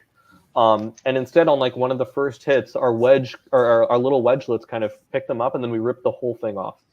And they were not expecting that last year. So and then, go ahead. And then this year Yeah. they were like, they said this on the broadcast too, but they were like, we decided to run really thick forks because Defender and Sawblaze had good success with that. Yeah. But then we tore them off, so that was good. But here's kind of the end of the fight both years. It wasn't even their forks either. They stole it from a different team. They were the From ones the that were cheating. I have a question for these verts. This might just be like some math or something that I understand. How come more like front plates don't have like a true curve to it to kind of like, you know, diminish the sort of impact? It's hard to make. Bounces off. Is that it? It's just like difficult to. I mean, like, are you talking about like making wedgelets or something with like a curve or something? Like I don't know. Yeah. So get the impact. Yeah. Like the blacksmith minute versus Minotaur, they have like a C shape that's on the floor, and then they go over the top a little bit. Yeah. No, I like you said, it's not easy to make stuff like that. We did think about like, but then, you know, if we were to do that, we have to make a special tool and a compound bend, and we have to form the metal around it. And it's just, you know, there's kind of this mad dash at the end of BattleBots, so or the beginning of BattleBots, to like get the robot done in time. And you know, usually the path that you end up taking is like, okay, what can I water jet, you know, or laser cut, and then that's first, and then okay, what can I machine, and then finally, what can I weld, because that's what's going to take, you know, real time and effort to prep and grind your welds. So, how many weeks notice do you guys need for the next season? Well, we're planning. How much did you put into it so far? Are you continuing on now with the improvements? You're going for it? Yeah, I mean, you know, there's kind of this cycle with BattleBots where everyone's like, "Oh, we don't know if it's gonna happen. I don't know. Maybe not this year." And then all of a sudden, it's like, "Oh my God, it's happening! You gotta go right now!" You know. And so we feel comfortable that it's probably gonna happen again this year. We don't really know when, but we're gonna just assume that it is, you know. And we're going to start working now. I mean, we've already started our meetings and looking at parts and things that we want to change and stuff like that. I'm curious actually about you guys, you know, what's your crystal ball say right now about? Yeah, but for ordering parts, I mean, that are crazy long lead times. I mean, yeah. Yeah, I mean, we're looking at what, 8 weeks right now? Yeah, if they want to shoot in early July or early August, yeah. So, a lot to do on our end, and I mean, it really needs. We'd have a better crystal ball if we just said we weren't going. Yeah, we need to be a lot simpler. No, we wouldn't, because we say that every year, and then this we still isn't end anything up new. going. We do. I mean, right. I mean, the first ABC reboot, there was what, 3 weeks notice? Yeah. Wow. It's crazy. Yeah. I do want to ask the RIPtide guys something. Yeah. That's why Warrior got No, brought Tom. back. Tom, you settle down there. You can't ask. No, go ahead, Tom. Screw you, Jake. I'm asking it. Tell him to fuck off. Hey, wait. Tell him. Bye. Oh, don't. I'm joking. Come on back. Where is he? You hurt his feelings for a Where is he? There he is. No, I hurt his feelings in Discord the other day, though. I know that. Didn't I, Tom? Didn't I? Go ahead. Yeah, I know my role in Discord. I'm there to set them up for you, and you knock them down. What is your name now in that, by the way? You seem to have taken a liking to adding a Whyachi-esque name. Sort in of, yeah. Discord? I got permission What's up with that, huh? Yeah, he talked to me. Okay. I got permission for that. I changed my name to Sort of Whyachi because I am Sort of Whyachi. So what was your question, Tom? I kind of have two for the RIPtide guys, Stan, Zach, and Sid. Obviously, you're at this point in time 5-0. All your wins are knockout so far. I know there's no such thing as the perfect robot, but that's kind of the perfect start. So how do you go about looking at where to improve when there's basically been almost no imperfections from a viewer standpoint so far? Well, and looking rather dominant. Even if we had gone through the whole season, like even in a season where our robot never gets hit or never takes damage, and we just mow through people like Pipe Force did, like I think the first thing we try to look at is just repair time, because some of our stuff is just like some of our stuff just takes a long time to take apart and put back together, and I feel like if we were to focus some more time on that, it could take us a long way in getting ready. I think that another thing we could be doing is electronic stuff, optimizing like our power. If we had more time, we could balance our power, maybe play a little less safe, play a little more safe here and there. A lot of the stuff we're doing for RIPtide, for the next RIPtide, is just tuning. It's optimization. Yeah, and experimenting with new materials. Yeah. What kind of new materials? Like magnesium. Looking at some other like specialty varieties of titanium for the shaft, plastics, things like that. Yeah. So what are you running for voltage, and how many amp hours do you have in that bot? Our robot or our weapon is running at 16S. And in terms of battery capacity, I think we have four 4 amp hour batteries, or no, we have 6 4 amp hour batteries, and 3 of them are in series and 3 of them are in and then we have 3 in series, and then we couple them in parallel. What am I saying? 2 in series and then all in parallel. Yeah. Okay. So they're 8 cell packs, and you got them 2 pairs, and then 3 sets of that. Yeah. Okay. That's what Hydra runs as well. Not the same size packs, of course, but because Hydra's stuff actually. What do you have? What do you have? We need to run two separate voltages. So this is for your weapon system. You have the weapon runs at the higher 12S, and then the solenoids and the control panel runs at 8S. Okay, so you have a separate battery system for your 12S, and then I just kind of pull off mid-pack. It's very tricky. Like if you look at a wiring schematic, you're like, that's gonna start on fire. Because I've thought about doing that for stuff like smaller robots, and that's not it's not the most straightforward thing to do. It's not high powered though. Yeah, the reason he's getting away with it is that the coils are. It's just the coils, really, right? It's not the pump or anything like that. It's like 10 amps max. Okay, yeah. We run our drive at we're running short mags, like we're running them at 6S for now. So we have fully our two electronic sides are completely independent, which I think is cool. Haven't had to use it so far, hasn't been a problem. But so you have receivers for both sides then too? Yeah. So if your bot's split in half, it could drive yet. Oh no! So sorry, I meant the weapon and drive were separate, completely separate. Okay. So not a Warhawk situation here with everything. It's not a duck situation. It's not an end game situation. Okay. So I'd love that, but are you going to move to that? It is nice, but it's space is tough. Space and there's sometimes a lot of complexity to that. Yeah. So you're trading redundancy for complexity, and sometimes it's not an easy trade to make. It's considered to be redundant, but it's also another point of failure, which is less redundant. So you guys want another shot at Sawblaze? We'll take it. Is there a match that you want to rematch on? Like, not one that you necessarily lost, but like you think you could just do it even better, or it was such a fun match that you want to go back and do the same ass kicking?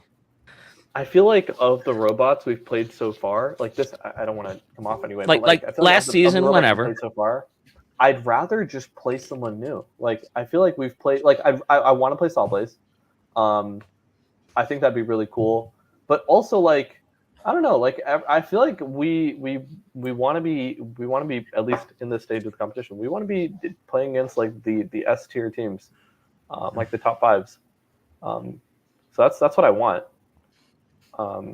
So who don't you want then? How I mean, not necessarily your worst enemy, but just like who wouldn't you want? You know, the one-hit wonders, I guess, of the world. Bite Who would- Force.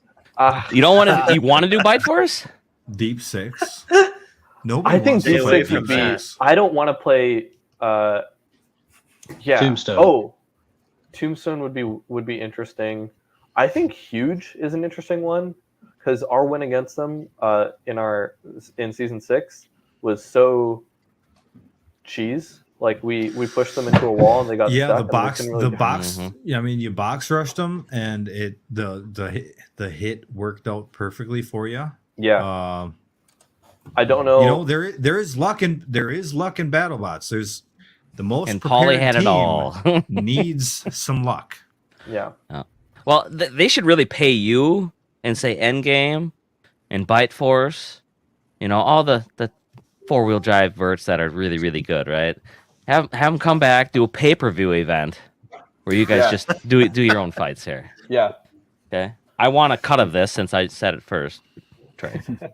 Make it a 5%. 5-minute fight. You cannot. It does not end because who knows. You'll get the standard cut from BattleBots like about. I would not 6 give it to months, Bite Force anymore. 10 years from now. I mean, they were dominant, right? And it's still really, really good bot. It would beat half the bots any year that they ever come back, right? But I think they'd be well out of their class now. I think the Endgame has progressed so much since then. I mean, Endgame basically had the win the first time they fought, I think. So I think the Endgame has progressed so far, and they've pushed brushless so far. I think Endgame would take that. I don't know, but who knows? Paul might come back with something crazy, and I'm excited to see that. Mm-hmm. He's not dumb enough to though. Yeah. He's not coming back. He's happy with his nuts and just gonna stay retired. He's done enough. Yeah. He does like him at Robo Games. I told him. I said, put some batteries in that robot. Throw it in there. See if you can do these guys. If you're real. I mean, I always wanted the Hydra match with Bite Force. I always wanted it because he was top tier, and I just wanted to be the guy to actually beat him, right? And then Chomp gets that. I think there's so much mystique around Paul and Bite Force as well. It's almost to his detriment if he comes back. And if you can make God bleed, right? Like if he comes back and loses a fight, then his entire, people are like, oh, well, he was so good, but then he came back and lost. And it's like Bronco. If he doesn't come back, they still talk God tier about Bronco, but yet he didn't win a match that whole season. I think that if he doesn't come back and he just stays this way, people will still be talking about him for so long. It'll still be the ultimate. I don't care how far you go. It'll still be like, that's always the bot that people will talk about. Yeah. Do you think that people will beat the 25 match no KO record? No. That's pretty hard. No. That is in current format 2 seasons without a loss. The reliability of the bots. Going through the nut and the golden bolt, and both of them winning without a loss. I mean, you can Terratops still is only 23 fights away. Did you have another question, Tom? Yeah, go ahead, Tom. I know you got them lined up there. Yeah, I do. And Stan, I'd particularly like to get your input on this as well, if you don't mind. So part of why I'm here, as well as the British accent, is kind of to give the fan and viewer perspective.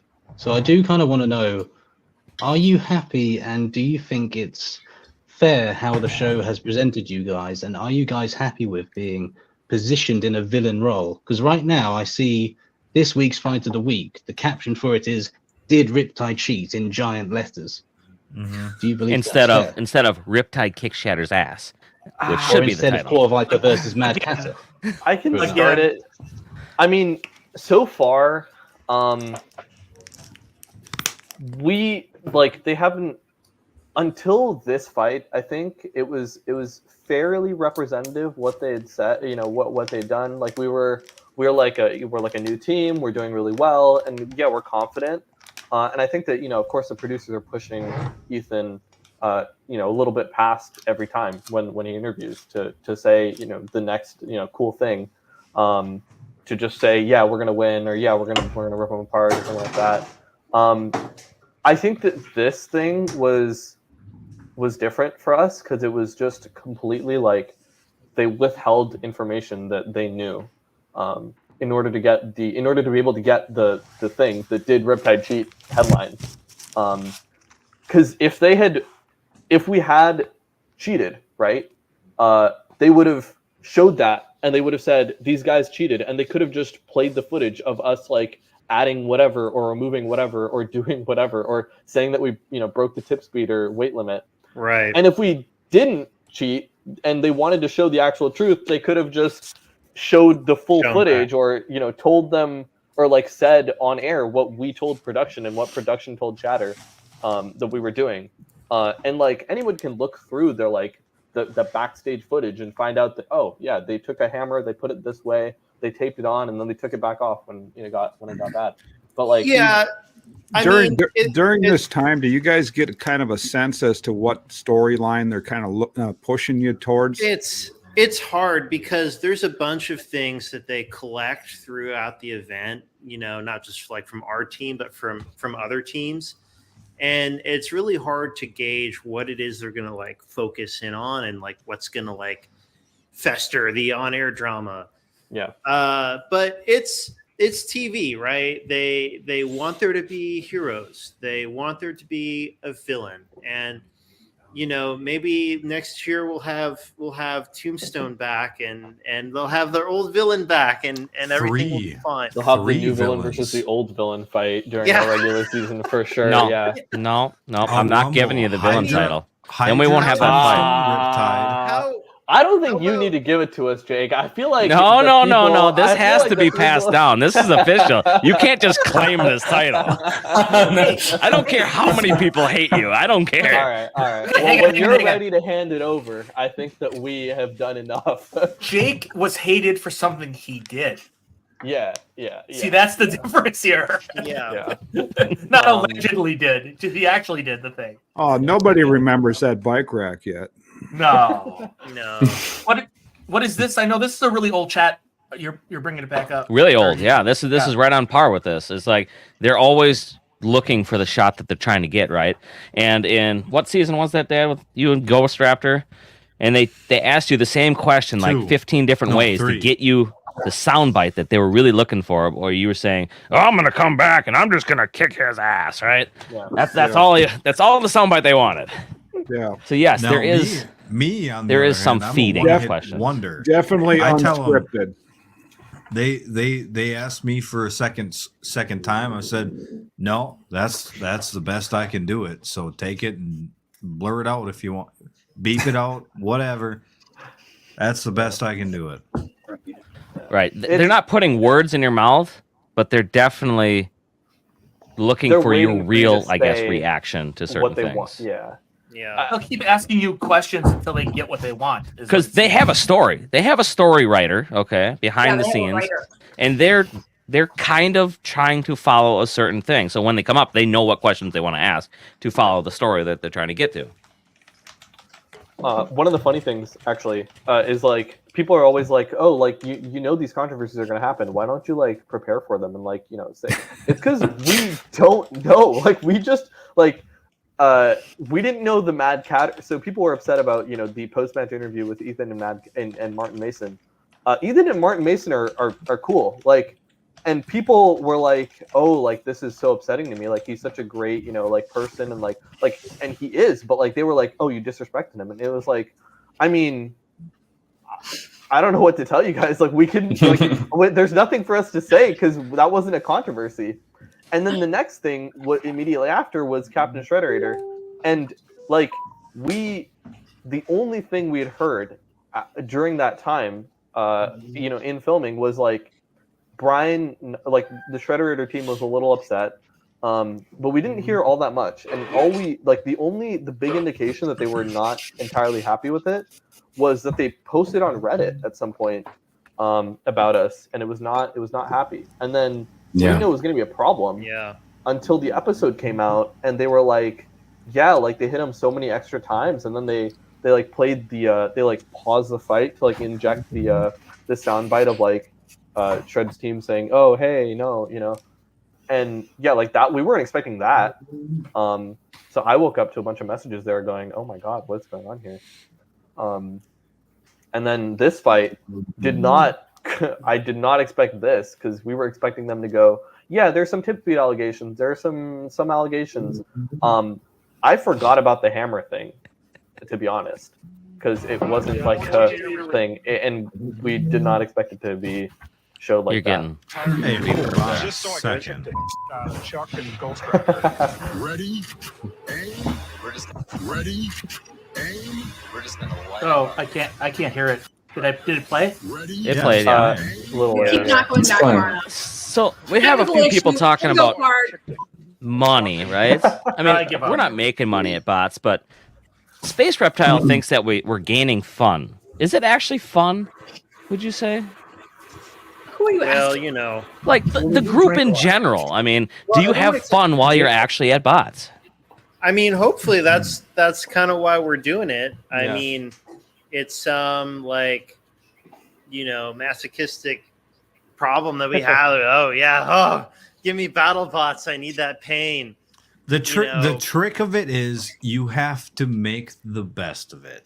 You might be The real trick is not might exactly on the bots. you might be stuck in a porta potty where it's spewing shit out at you, and you just gotta laugh at it. Yeah, the river of shit is real. That the overflowing porta potties. That was You 2 years in can't- a row now that happened.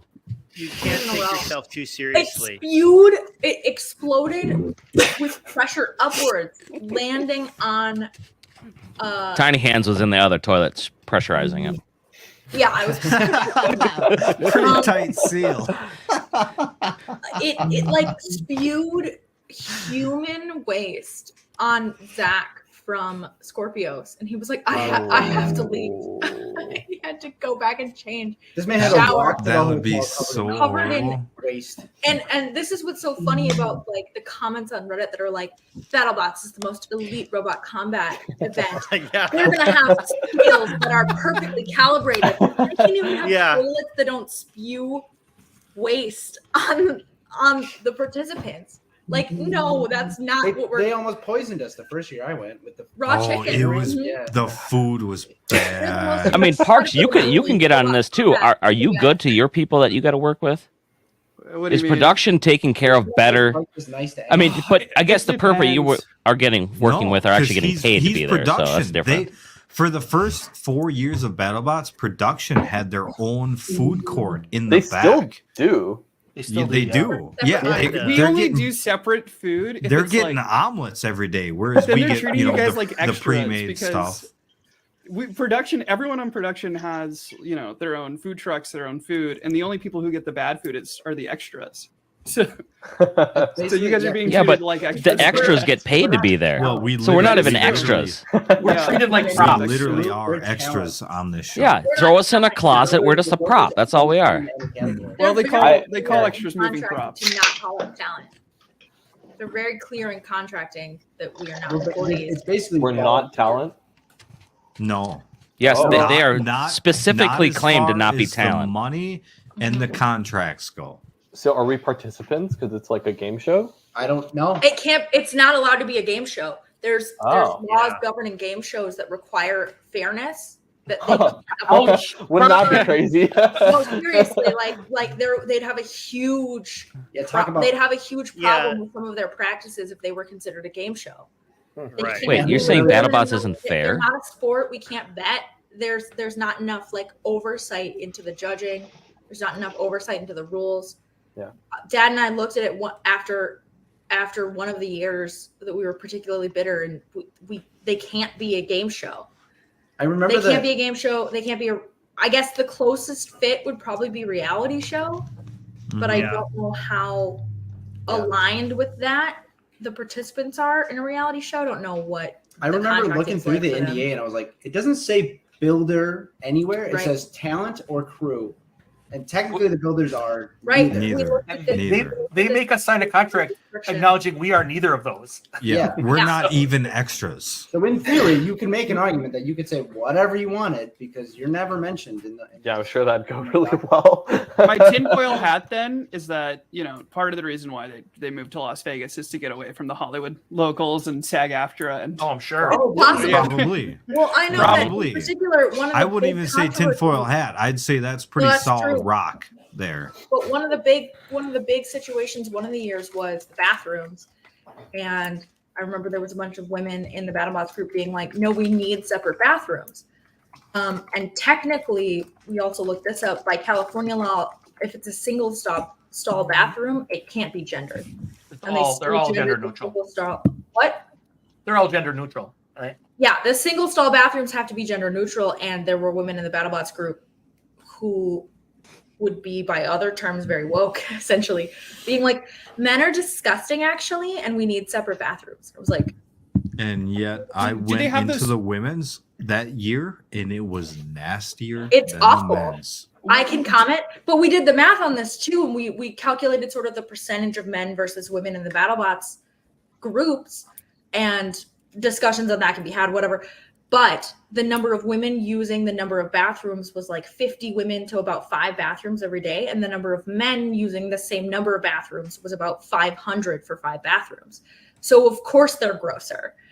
And I know that like the lines for the men's rooms were frequently longer, so much so that I know people who were like, screw this, I'm going into the single stall women's because this is ridiculous. They could fix this with just a piss station for the guys, just outside. You don't need a bathroom for that. Is the handicap. The handicap is like a wild card thrown in there. It's the secret spot.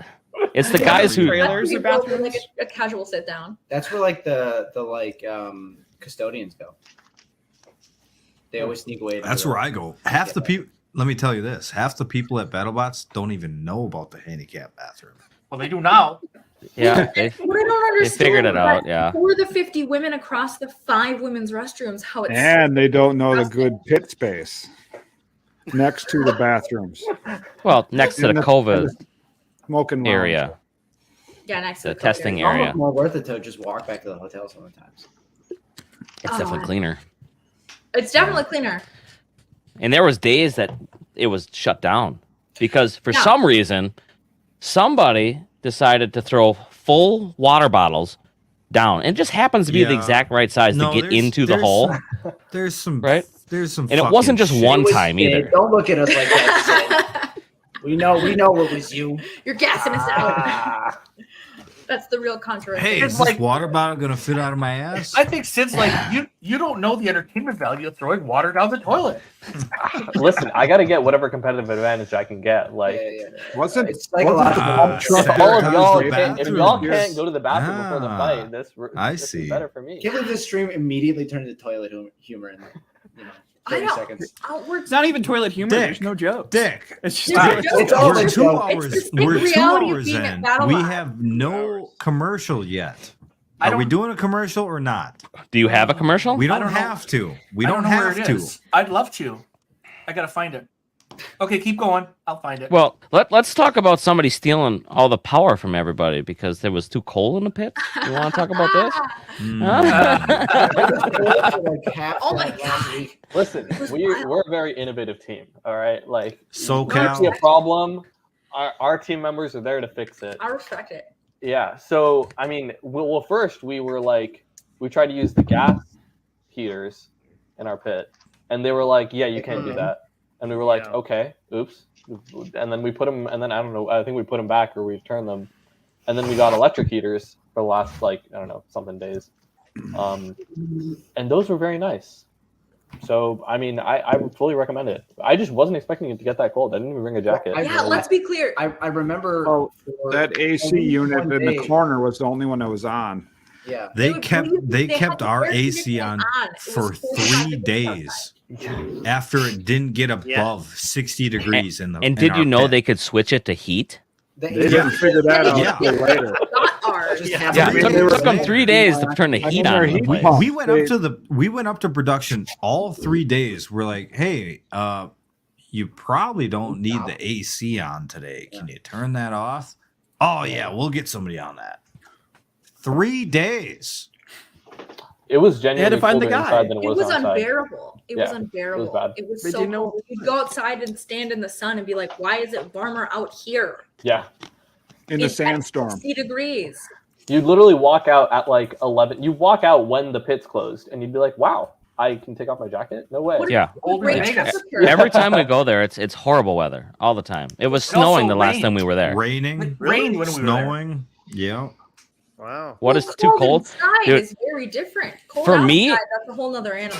Yeah. Too cold is not cold enough. I Right, hate how much Vegas is it? weather. I don't want to Com- sweat my ass off the whole time I'm sitting there. Comfortable That 40 is sucks. degrees 65. inside? 65 degrees is comfortable.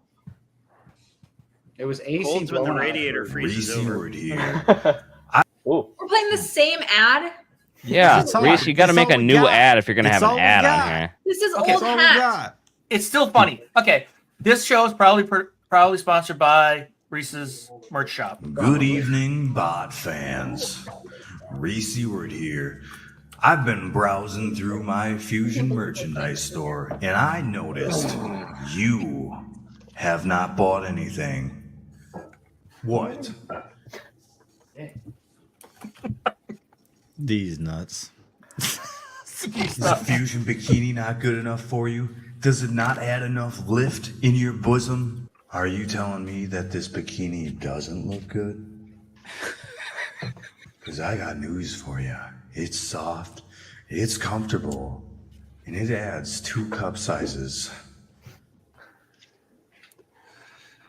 We've got everything for men and women. Check out these leggings, folks. My God, this blue pair. Oh, you've even got a little kiss. Straight from my heart. T-shirts, more skirts, V-neck shirts for women. Oh, I know you ladies like this quarter zip pullover. We've even got a deck of cards. Beach towels? Are you kidding me? And how could you forget about the panties? Of course, signed by Reese Ewart, right on your ass cheek. And of course, we have the bikini. Available in many strap colors. Black, white, red, yellow, purple, pink, navy, light pink, ocean, and orange. And all this is available It has to be the at funniest part. fusion.printify.me. Talk about buying the brats the other day. So you want to get into that story? First off, I'd like to memorialize this portion of the segment by the Catholic Church of America.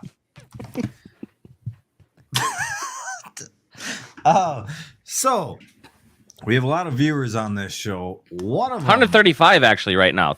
Thank you all for coming, by the way.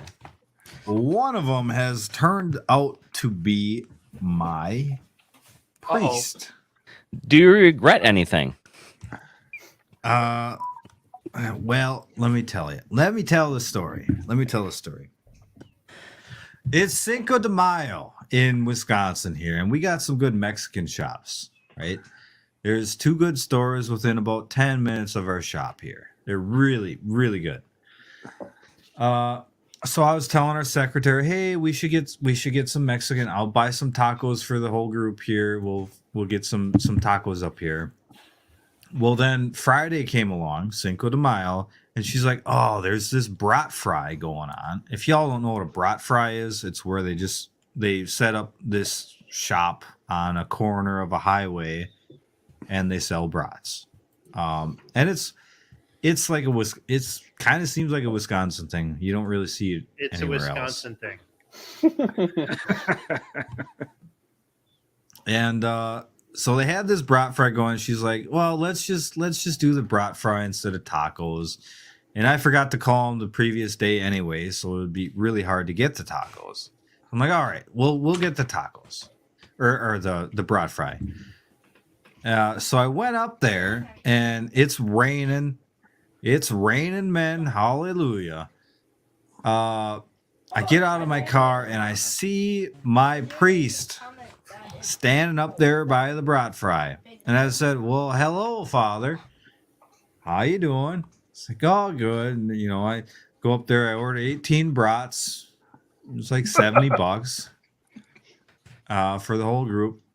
He starts talking to me, and he says, "Yeah, I've been watching BattleBots lately.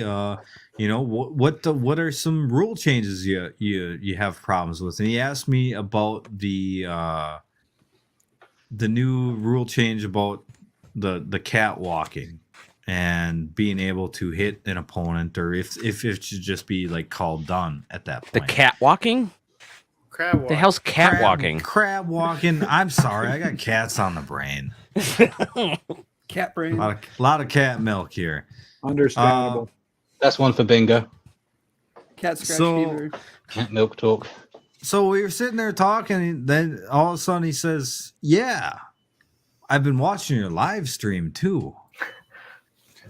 And at that point, my priest is standing there. He tells me he's seen the live stream, for which I am not necessarily proud of every moment on this stream. That was like a sucker punch straight from God. And he's telling God's me, messenger.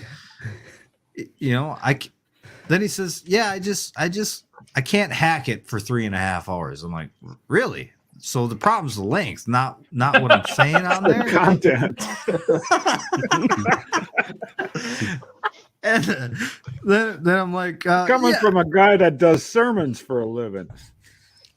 I'm like, yeah, I mean, it's not too bad. I just try to make people laugh, and people pay me to drink every now and again. So that's pretty good. That's better than having to like pay for your own drinks. And he's like, he just looks at me. "No, I disagree." Because he doesn't drink, right? He's a priest. That's Reese, pretty much it.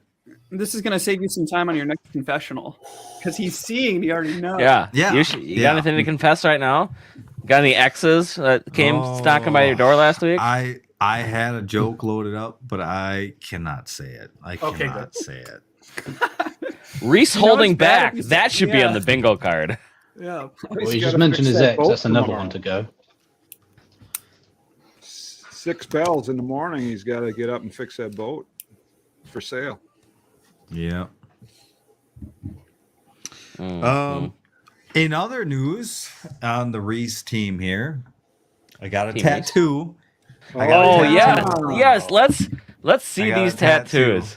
Oh no! So it's a heart. It's a heart, and get this. I got a joke for it. I'm pretty hardcore. Got it. Wow. Okay. Chat, was that lame? Yeah. F for lame. F for lame in the chat. Yeah, Hyped it up too much. Oh. He could have just said it, but instead he made us all wait. Oh man, our viewership's dropping. So now we're plummeting. here. Whyachi Now show them the other tattoos you got at the same time. So yeah, the local this was Wednesday. Local tattoo shop was running like a 3-for-1 special, right? Jesus. It's back in this alley. I don't think they were selling crack, but it might have been meth, something like that. Oh, good. So I got this one. Oh, you can't hardly see no. it. Yeah. What is that shit? It's a bull. Good It's question. a booby. Okay, It's a booby. What is that, chat? Does that look like a vagina and Jake some says saggy it's a boobs on there? vagina Is that and what it some looks? boobies. Yeah, It's a it kinda belly. does. It's a With, belly like, the button little and triangle two towards the belly button. and the waist, The diamond? legs, the leg Yeah, V, totally. the leg V, the belly button, and the boobs. So we're all cool with vagina then, right? No, there's no vagina No, in there. not for you. Well, what is it supposed to be, Reese? That's this piece, right? That's It's right upside here. down. It's upside down. So technically, I got. Oh no, you got it upside down Yeah, it's an A. It's an A. for Reese. It stands for alpha. Yikes. Look at him making yeah. stuff up on the fly. Yeah, that's exactly what he's doing. And what's the other one? Come on now. Tramp stamp. Tramp Yeah, the one on my dick I can't show tonight. There's one on the other side. Show it. Where is it? Come on. Nah, Don't let them hang. We've done enough. I gotta wait until I get another 3-for-1 special and I get 3 more, and then we'll show. Well, when he does this, chat, we're gonna throw this out, and we're gonna let you make the artwork, and he's gonna pick from it. No, Team Whyachi tattoo. Yeah. I've been waiting for him to tattoo on the new fusion design. That way I know that's the one he really wants to go with. I'm set. Y'all are finally getting on board with it. Mm-hmm. If you get a fusion tattoo, is it going to spontaneously catch fire? No doubt. This is exactly why. So, chat, do you have any other questions for the RIPtide guys? Because we can give them an out to leave right now if they would like to, because it's only going to get worse for them now. Right? I have a question for Sid. Oh, yes, excellent. We got a real question. Let's go. How dare you? Well, Tom's question is this. Too many things. How I've been dare accused you? of. Too many things Gives you the right. to know to be able to defend myself. Hilarious. Yeah, Ryan, I have a question. How dare you? Huh. Parks, let's go. Come on. That was all I had. That was it. Oh, that was. Oh, Jesus. That went over my head. Yeah, okay. You didn't read a book or anything this week? Smug Park read a No. book. What is the last book I read? People want to know, when are you going to put a banner poll higher than Team Whyachi? See, that's not gonna happen. That's not gonna happen because Yeah. we come with 2 extra polls. Just in case that happens. We're gonna hang it from the ceiling next time. Actually. Oh, or a balloon, a blimp. A helium balloon. We weren't like, we don't have an extra banner to cover yours up with. Like, I don't know what we were trying to do there, but there was no option for us to even cover yours. We didn't have an extra banner. All we had the one hanging underneath our table. So That was really funny. In fairness, normally that workbench is on the other side, but this time it ended up there because of where the door and the COVID line and crap was. So that was us just not thinking about the issues. But I showed somebody. There was an online a TV interview of you guys in the pits, and I'm like, see, that's the banner. That's the banner they're talking about. Yeah, it's I right. mean, we didn't we were chill with it. It was funny, but And the big red tent, too. That just right in the background. Yeah, well, we're gonna have a tent too next year. I'm sure. Be one of the cool kids. Yeah, well, we tried to have one Our this year, little but we tent. got like a Walmart ass tent, and then it collapsed, and we could. Yeah, you got to buy the real 10-foot we were tent. tent pioneers. I mean, did you guys do it first, or did? Oh, for sure. For sure. We brought a 10 by 20 carport in one season. God, Our So whole, we could cover basically it and half take our our pit. masks off in the. Well, in the usually tent. it's outside. I got that one. We prefer the pit outside. Yeah, they didn't let us. Really? Oh yeah. In Oh, for sure. Yeah, it's away from people. We get to do our own thing. Don't have to Take a grinder out there, just do our own stuff. Yep. We got Reese hassled. loves this Grindr. And you can help throw garbage. I've into actually the never dumpster. been on Grindr or Tinder. Okay. Never. Well, where did this come from? Somebody mentioned Grindr. That was great. But the tent thing was really genius. We were like, hey, we'll like make a little private area when the pits were massive for the COVID restrictions. Follow-up question for Reese. So does that mean one can Yeah. find you on Bumble or Hinge? Just OnlyFans. Just OnlyFans. Match.com. He's on eHarmony. It's Christian Mingle, actually. Midgets meat. Farmers Midgets only. meat. If you go on Grindr and find your priest, will you swipe for him? Ooh. Yikes. That has something to do with my joke, which is why I'm not going to say it. Because he watches. Oh, boy. He watches. Great all right? restraint. This is good. Growth, everyone. We're seeing the growth. He said the Lord is watching me. I did not know that. Well, it's priesthood, which is That's the same thing. that's It's a tantamount, conduit, right? right? Yeah. We're not Catholic. We don't know. So. Yeah, I don't know. The Shameful. You are. Let me throw There's a something couple- out there to the RIPtide guys. Yeah, how many more questions you got? Because you went on the Reddit excursion, right? Trying to find all the most hated questions you could find for him. Pointed ended. Oh, my roommates had a great idea. They said you should grab all the hate comments and then put them in a little bucket, like a little trash can, and then pull them out and read them. Oh, that would be excellent. That's a good idea. Why didn't you tell us that before we got on here? I just thought it was a little too much. Hey Tom, Did not think that was going to help. How old is your new king?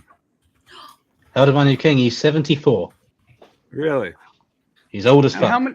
How many votes did he get? It doesn't always work out so great, having your leaders being that old. Oh. Good question, Raven. Good question. Tom, I'm going to steamroll you here.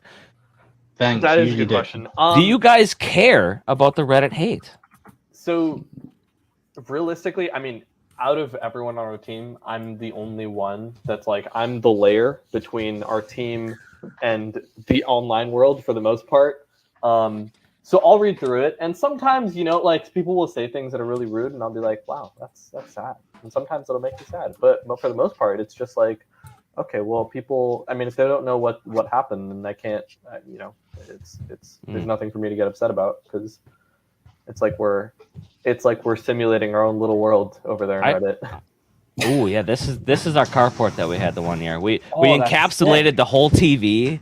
And we had our chairs set up in there and stuff. You look like you look like a merch stand for like. There's a couch over here for sleeping. Where do you store your hidden ground game for just signing? Oh, that's out in the open. Everybody can see that stuff. Okay. Yeah, we don't hide that. You come over to the pits, we'll show the bot anything. We don't hide anything. It's out in the open. It's intimidating. It's intimidating to be that forthcoming. Yeah. So you're just like, I'll say something and I'll get yelled at for saying something, and then I'll watch Jake literally give like 1,000% more detail about that thing that I just. I'm like, okay. I mean, I get like if it's gonna come from anybody, it should come from Jake, but like I just think it's funny. Yeah, but that was good. I mean, me personally, I was on Reddit the first couple years of being useful, and then after the whole bike rack incident, then we were on there for a while, okay, and then I X-nayed it. I only go on there to see like the memes or what the main content is, and then we're off. Occasionally now I'll hit up the Discord, mostly just during episodes, just to troll people on there.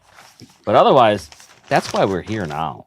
I mean, we can't. Oh, Reese is trying to show something. They can't stop us. What? From getting out our truth. Full screen for you. Yeah, well, they can if you're in the Discord, apparently. Yes, because you got muted, boy. Just read the bottom one. Don't touch your notepad parts. Why? Why can't? Why do you have the monopoly on taking notes? I'm trying to learn. Hey, Rachel. A lot of this is his only chance. Rachel, this is a fun story. This is the job she hates the absolute most. That's not true. Walmart runs I like. Walmart runs I like. It's the ones where Terry describes like a nebulous thing they might use, and I don't understand what it's for. And he's like, so I don't understand what the barrier is. Yeah, and they only go up to like a 3/8 drill bit, and we're looking for like a right. It's that. It's like find a big pry bar, and I'm like, what's it for? Because that would maybe help. Like, what's the good enough standard? Well, who went and got us that fucking pipe wrench? Well, yeah, the really big pipe wrench. Who got the really big pipe wrench? Like the 5-footer.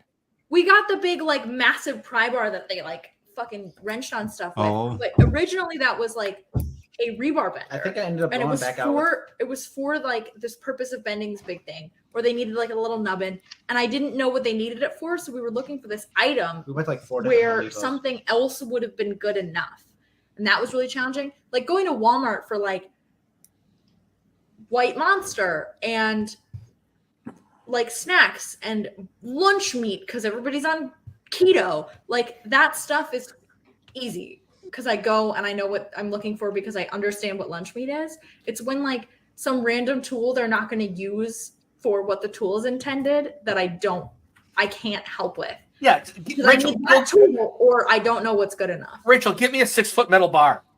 You're right, like, and I'm what like, the hell am I supposed to get a 6-foot metal bar? Actually, there's a hilarious picture of Trevor like sharp flat point, round point. What's funny is what are we looking at? The rebar bender story.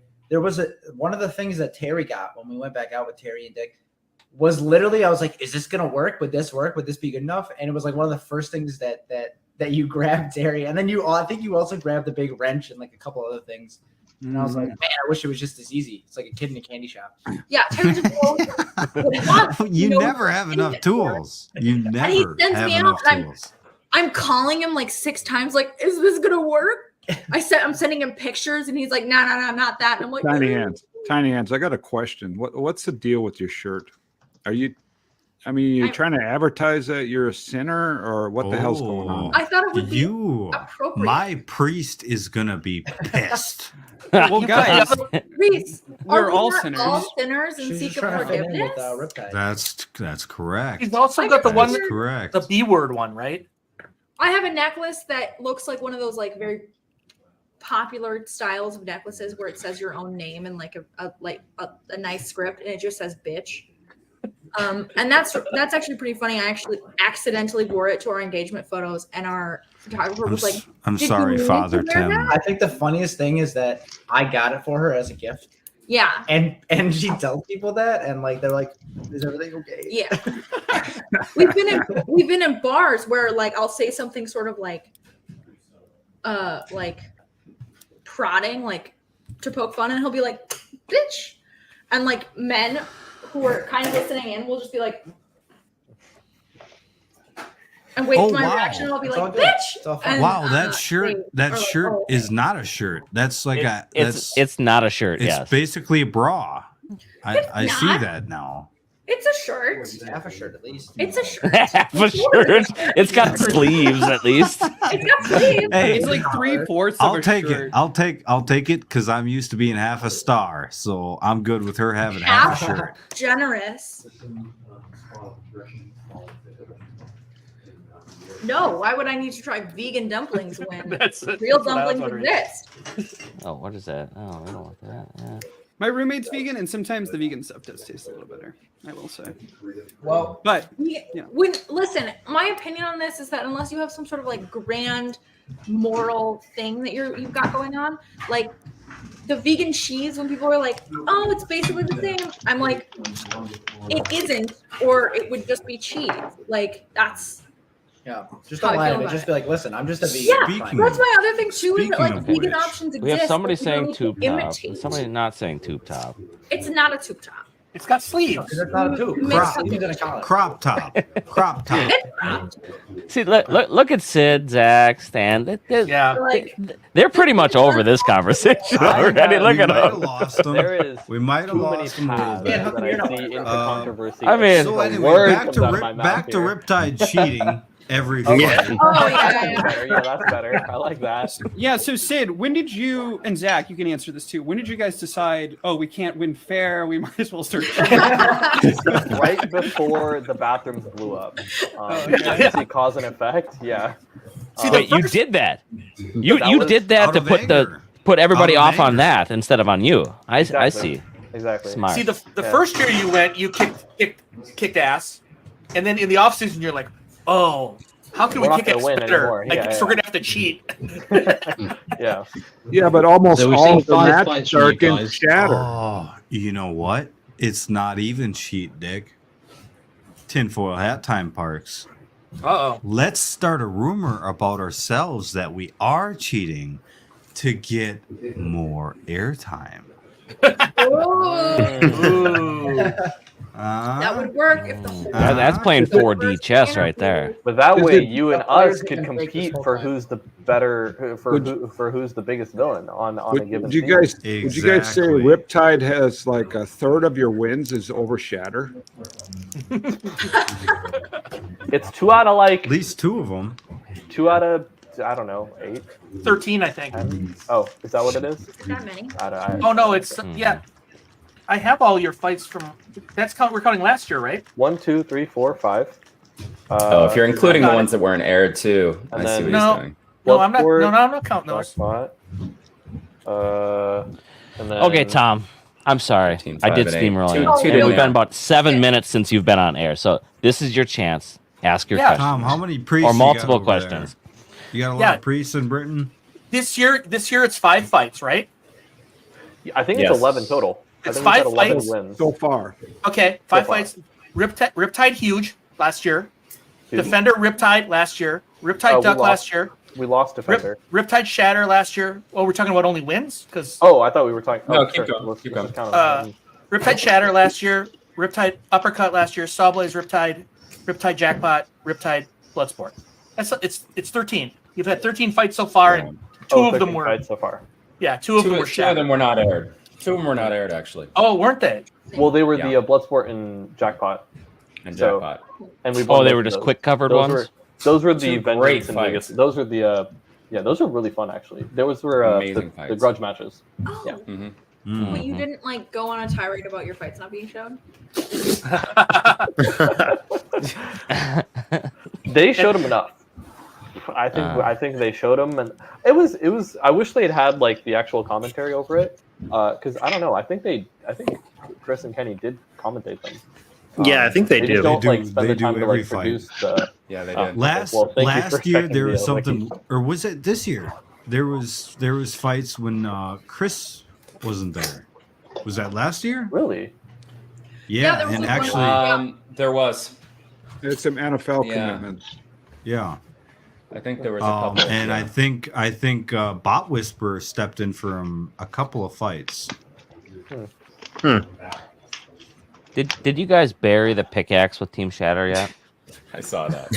That's a great picture. Their dick I don't has know. been buried deep Oh, inside hang on. Shatter. All right, Weasel. We're gonna have to start Where's the muting you cheese here pretty fries quick. for you two? Better stop that. This is where we say we really appreciate the design of Shatter, and how it's a different design than many other bots, and we appreciate their engineering. Did it help that he had like nice rollers on it, so it just skirted across the box super nicely? You know, they got the Omni wheels running. That's Yeah. They were. I watched the not an pre-cut easy video. task. They had some were trouble. having They had some trouble They had with some it issues, initially. and then it looked like they were driving. I mean, they were driving like really well, at least relative Bot to did great. the previous fights this season. Yeah, Mm-hmm. and I mean, they lasted longer. I don't know if they had like thicker UHMW on their sides than last year, but they lasted longer. I mean, our hits. What did was not- it? Your longest fight of the season? Yeah, I think so. Yeah. Like Or maybe- a maybe- minute 13 no, or yeah, I think something like that. Yeah, they're all really short. Can't what quite else? make it a minute Maybe 30. maybe It was like 2 Shredderator was minutes. longer. What are I your don't know, I thoughts on ablative armor and the rules around ablative armor? I think it's a And the weight slippery of slope. armor. I think it's a slippery slope because if it was really insanely good, then everyone would be throwing something on and going, this is meant to come off, and like, right. I mean, people already like, I think Bloodsport started doing this, and then we took inspiration from it as well. But like, people were adding wedgelets that are like meant to break off as soon as after like one hit, and like, I never called it ablative armor, but that's what Hydras are designed to do. yeah, They're designed to break before the mount falls off. right. And yeah, I know Bloodsport had an issue with that before, but they've been. I think they've designed it better, and then it's a lot better now. But I think, Do you I think don't know. something should happen with the wedgelet game? Yeah, sports ruining the sport. Do you like having to have to play that all the time? I'm not in I the see. position to comment about like what BattleBots should do because we are doing great right now. And like we really started playing the ground game this year. We didn't really touch it last year. We had basic wedgelets and that was it. So I'm fine with them like from a I want to win point of view, and like I like the floor. From a maybe we need to make this as interesting as possible. I think it'd be funny if they added random bumps in the middle, like little. Yeah, I would little agree. raised I would bumps. agree. That's exactly what I was thinking. I mean, There think- is. I hit them all the time. All right. yeah, There's already problems. In there. Get rid of the kill saws. Add like Yes. raised humps yeah. instead. Some- Kill saws. Some And, sort like, of The whole box is obstacle. kill saws. Maybe you'd Every be able floor to, panel. like, you'd still be able to play the ground game because it's not everywhere, but people can actually strategize around it. Like Claw Viper can go hide right, get these humps between them and endgame if they want to, and then they have an Yep. advantage, right? And now you have a third driver on your team. He's the shield operator who lifts and lowers your wedges as you go around the box. Yeah, like an automatic speed bump. Don't give away any secrets. What are you doing, jerk? No. He's got a plan to get rid of his cats and use them as a blade of armor. Yeah, we put really light aluminum cages around the bot and just fill it with cats, and then only a jerk would hit you. Yeah, only a jerk would hit you.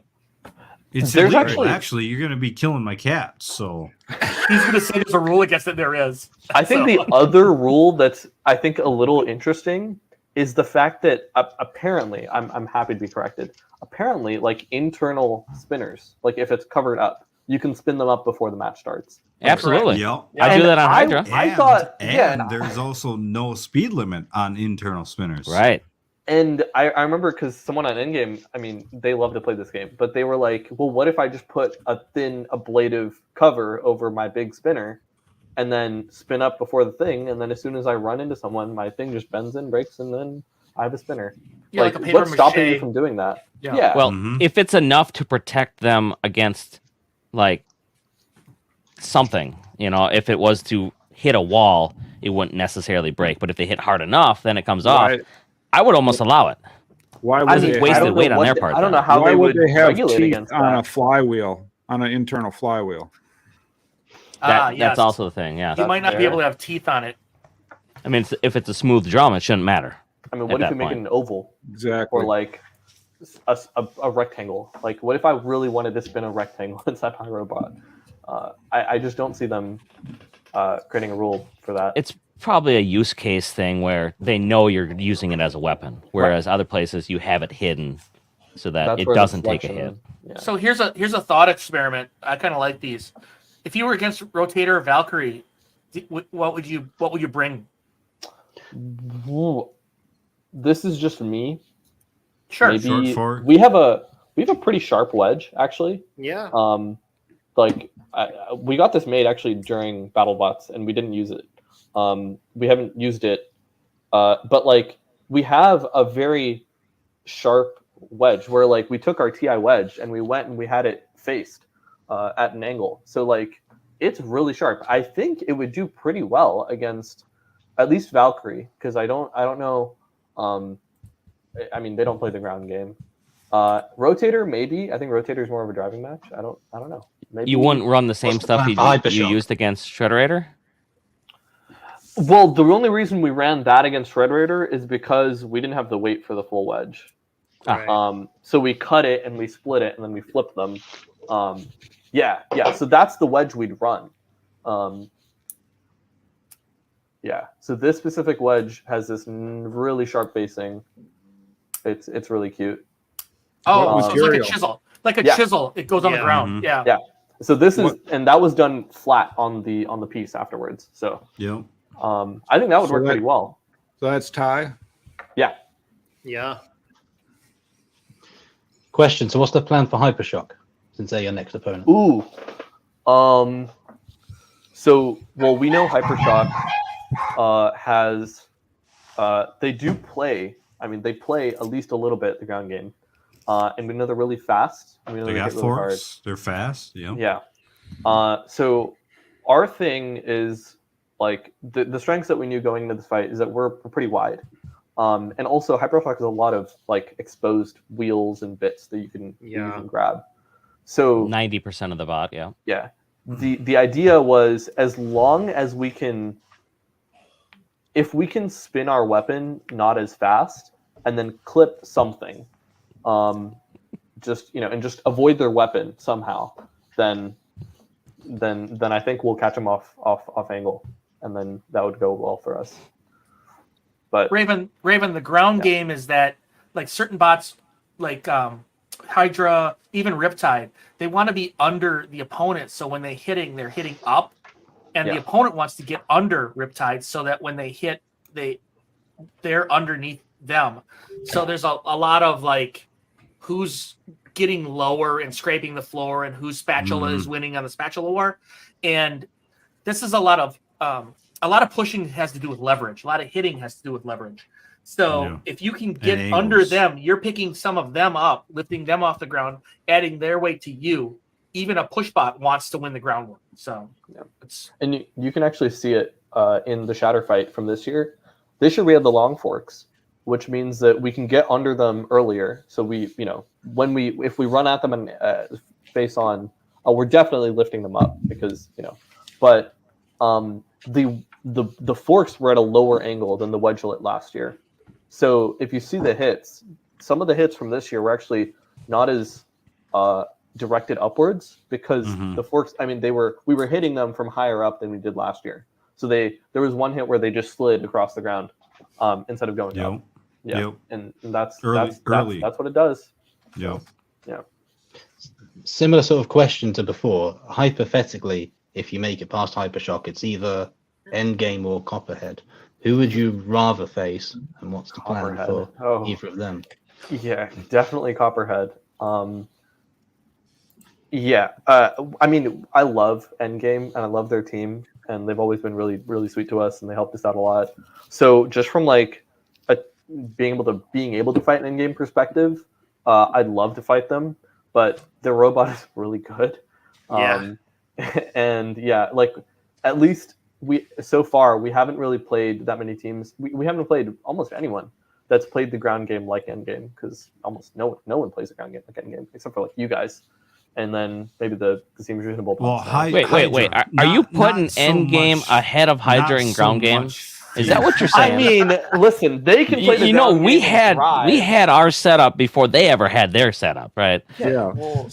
We caused this wedge problem. Somehow, when they came out with it, they're called piano keys, but they originally when they figured out the piano keys, we already had spring-loaded piano keys. Yeah. So, hey, and Endgame, they go right into kill saw. We saw it. They just go right in. Yep. So not that we're proud of it or like playing the ground game. We'd be better off without it. You're right. Like, Hydra just doesn't move enough to get to the kill saws. Ooh, burn! Yeah, that's true. Yes. Yes. There's no kill saws in the center of the arena. I'm gonna have to just drive backwards through the bot from now on. You're gonna have to come after me. No aggression, just backwards. Only when he goes up against a horizontal and puts that wedge on, so he's not. Then you can drive. Yes. Can everybody just take forks off and then I just go with my heavy wedge and we'll just call it good? It'd be a fun exhibition fight. No ground game. Right. Yeah. Yes. Yeah. Just call it. Yeah. Yeah, somebody's asking how do the little wedgeless and forks help with horizontal spinners? It just helps defeat their advantage. Like if they're a drum with forks and you're a horizontal like Ribot, you're still gonna want to defeat their advantage by lifting you up. Against someone like Ribot, I mean, we wouldn't run the forks. I mean, or I don't know. Maybe we'd pull something cheeky like we'd probably pull something cheeky like Endgame, where like they did a little tack weld on their forks to the wedge and then broke it off.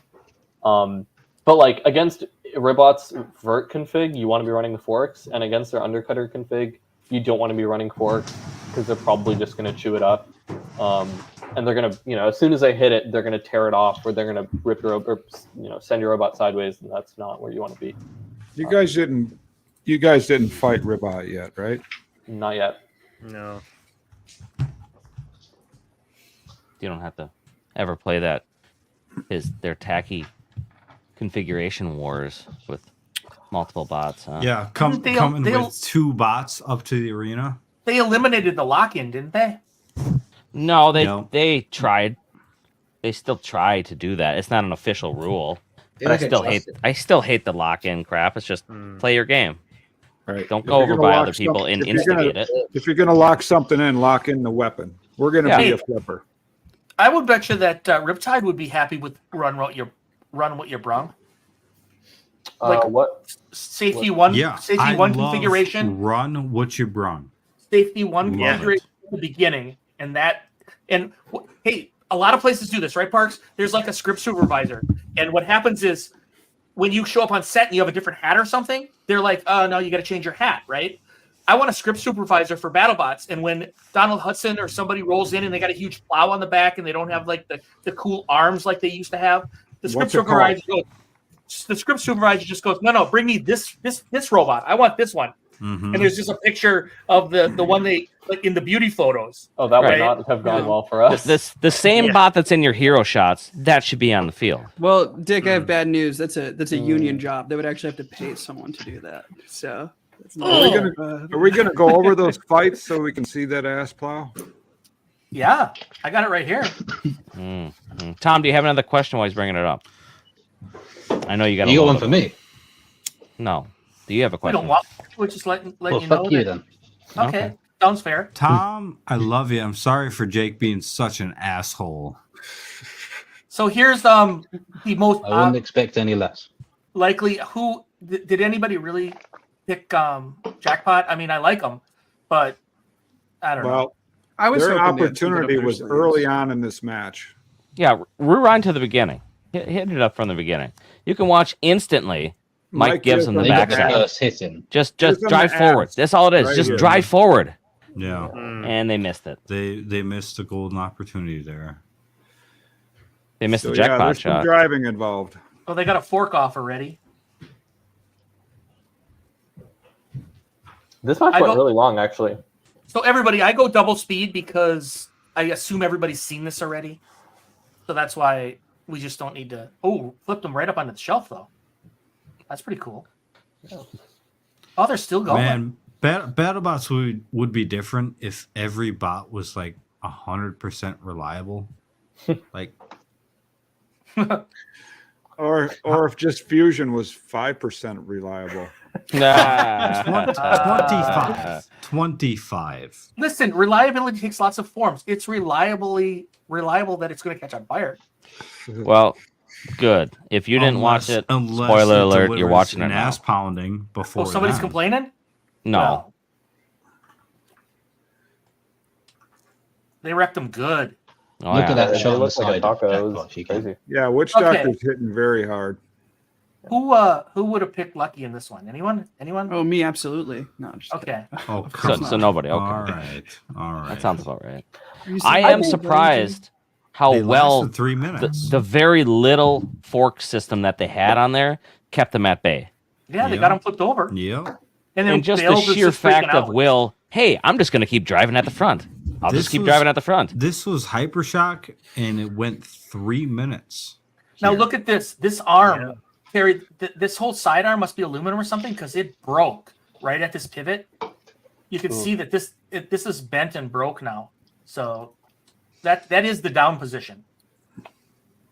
I think Yeah, that if this went perfectly for Lucky, this could have been like the P1 Hypershock situation from last year, where like, I mean, I don't think Hypershock's forks are enough to get through Lucky's front end, which is interesting. They but- had their side. 10 seconds ago, they had their side. They couldn't push under them. Yeah, the forks, Hypershock's forks do inhibit them from hitting a couple of times where they can't get enough push to get the bot lifted up to them. Do you guys they've ever got have the problem with your fork the systems? barbed wire razor bullshit. That's Yes. that's also the problem with having curved wedgelets. As you get higher on the wedget, the force increases downward. Yep. Fusion had this problem. Oh, Do you ever have a problem with the forks being too Yeah, too I grippy? couldn't I couldn't push under people. We're not talking to you, Reese. We're not talking to you. now. Well, I actually I'm curious about Fusion, but I mean, for us, our forks are just not as they're more shallow, so I don't think we have this issue. And yeah, of course, we don't have the cool looking barbs. Well, they're super long too. I mean, you're out there like what 20 inches or so, and that's one of them. Yep. I mean, they ever get bent up and broken? Like every fight, they bent. Yeah. I think they I think they came from Senketsu warped, and we had to flatten them out on the because they're just press. so thin, and when you heat them up like that, yeah, we used Plasma powder cut? press. What kind of They're welded? laser cut. Yeah. Oh, I know Yeah, this really good water theoretically. jetter. What kind of material? Our forks are all AR. And they're laser cut? Yeah. That's the story. Should probably be water jet nose. Mhm. Well, Yeah. we've got this great sponsor called Senketsu, so Yeah, but we need another sponsor, maybe one located in the Midwest that can cut up. You know what? I'll do it. And we You in the convinced me. Midwest need another sponsor so that we can sponsor other robots. Hey, Shell game. Did this hammer do anything? I see you taking some direct hits from the most powerful hammer in the world. There are, so they hit us and they ruined our front panel. So like behind our weapon, we have this panel that keeps the weapon from all our internals, and it messed up the front panel. And we had to replace it. Did it puncture? Did it go through the top and then damage internals? Like the nothing due to Shatter's weapon. We did I think we had some minor damage. It's in the big group of photos. We had some minor damage to a wire that rubbed against some internal thing. Yeah. And we had to replace that. And we also had. So why'd you stop hitting him? I mean, he was still moving. Well, he was still moving. Did they not piss you off as much as Shredderator? Yeah, what did they? Apparently you were mad at Shredderator, but not these guys. Well, these guys, we could see them not moving. Yeah. It was. We could actually see the robot, not moving, other than the weapon. Yeah. In the TV edit, Adam was very adamant not to let Eric stop firing the axe at all. Yeah. Yes. Just to show any kind of life and not backing down. No, and let's be clear too. Run the about Bloodsport match again. Yep. Just when they get flipped over. Oh, this match is tragic. Stan, you had a comment? So if you watch this, what happens is Donald's weapon's not moving and his tooth is upright, and somehow there's a fluke hit there from their horizontal on Bloodsport, right on that stationary tooth. Took and they get flipped over. Enough energy out of it. Just super weird. To see him over. Very unlucky. Adaptive armor. Okay, you hold. Stan, what do you got? Well, I just wanted to say, when you made the comment about were we not mad at these guys compared to Shredderator, we had no anger towards Shredderator at all. So let's just just to be super clear, there was no anger towards them. Do you now? I apologize to say that there wasn't any anger. No, I mean, and with the Shatter team, we were upset at the situation going in, but it's not like we have anything against their team. Well, their team is and you can see how he literally backed off away from him, knowing that he was done, even though that they didn't say they were done. And there was nobody. A lot of people said, "Oh, well, production must have, really been upset at them and told those guys to change their attitude." Nothing like that ever happened. No. This is just the same. The rules tell you to keep hitting them if they're moving. Yeah. Well, they were moving. I mean, we've played. It was funny because people were looking at the Black Dragon fight, and they were like, "Oh, production must have told them to calm it down." Exactly. After the Shredder fight, and it was no, nothing happened. We just played the exact same thing. It's just the situation was different, and so this problem didn't happen. So, what was your reaction when he refused to shake your hands? We said, well, I mean, we get how emotional BattleBots can be. It's you put a bunch of time into this, and then you go into the route of 32. Some weird things happen, and you get upset.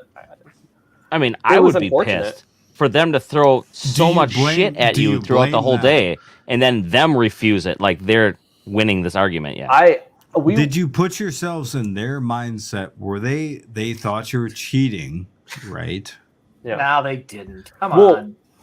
I think they did. Did they? So because I don't know. It's weird because they made us that was the third weigh-in we'd done, right? This is the second time they'd asked us to weigh in. They'd asked us to check tip speed twice.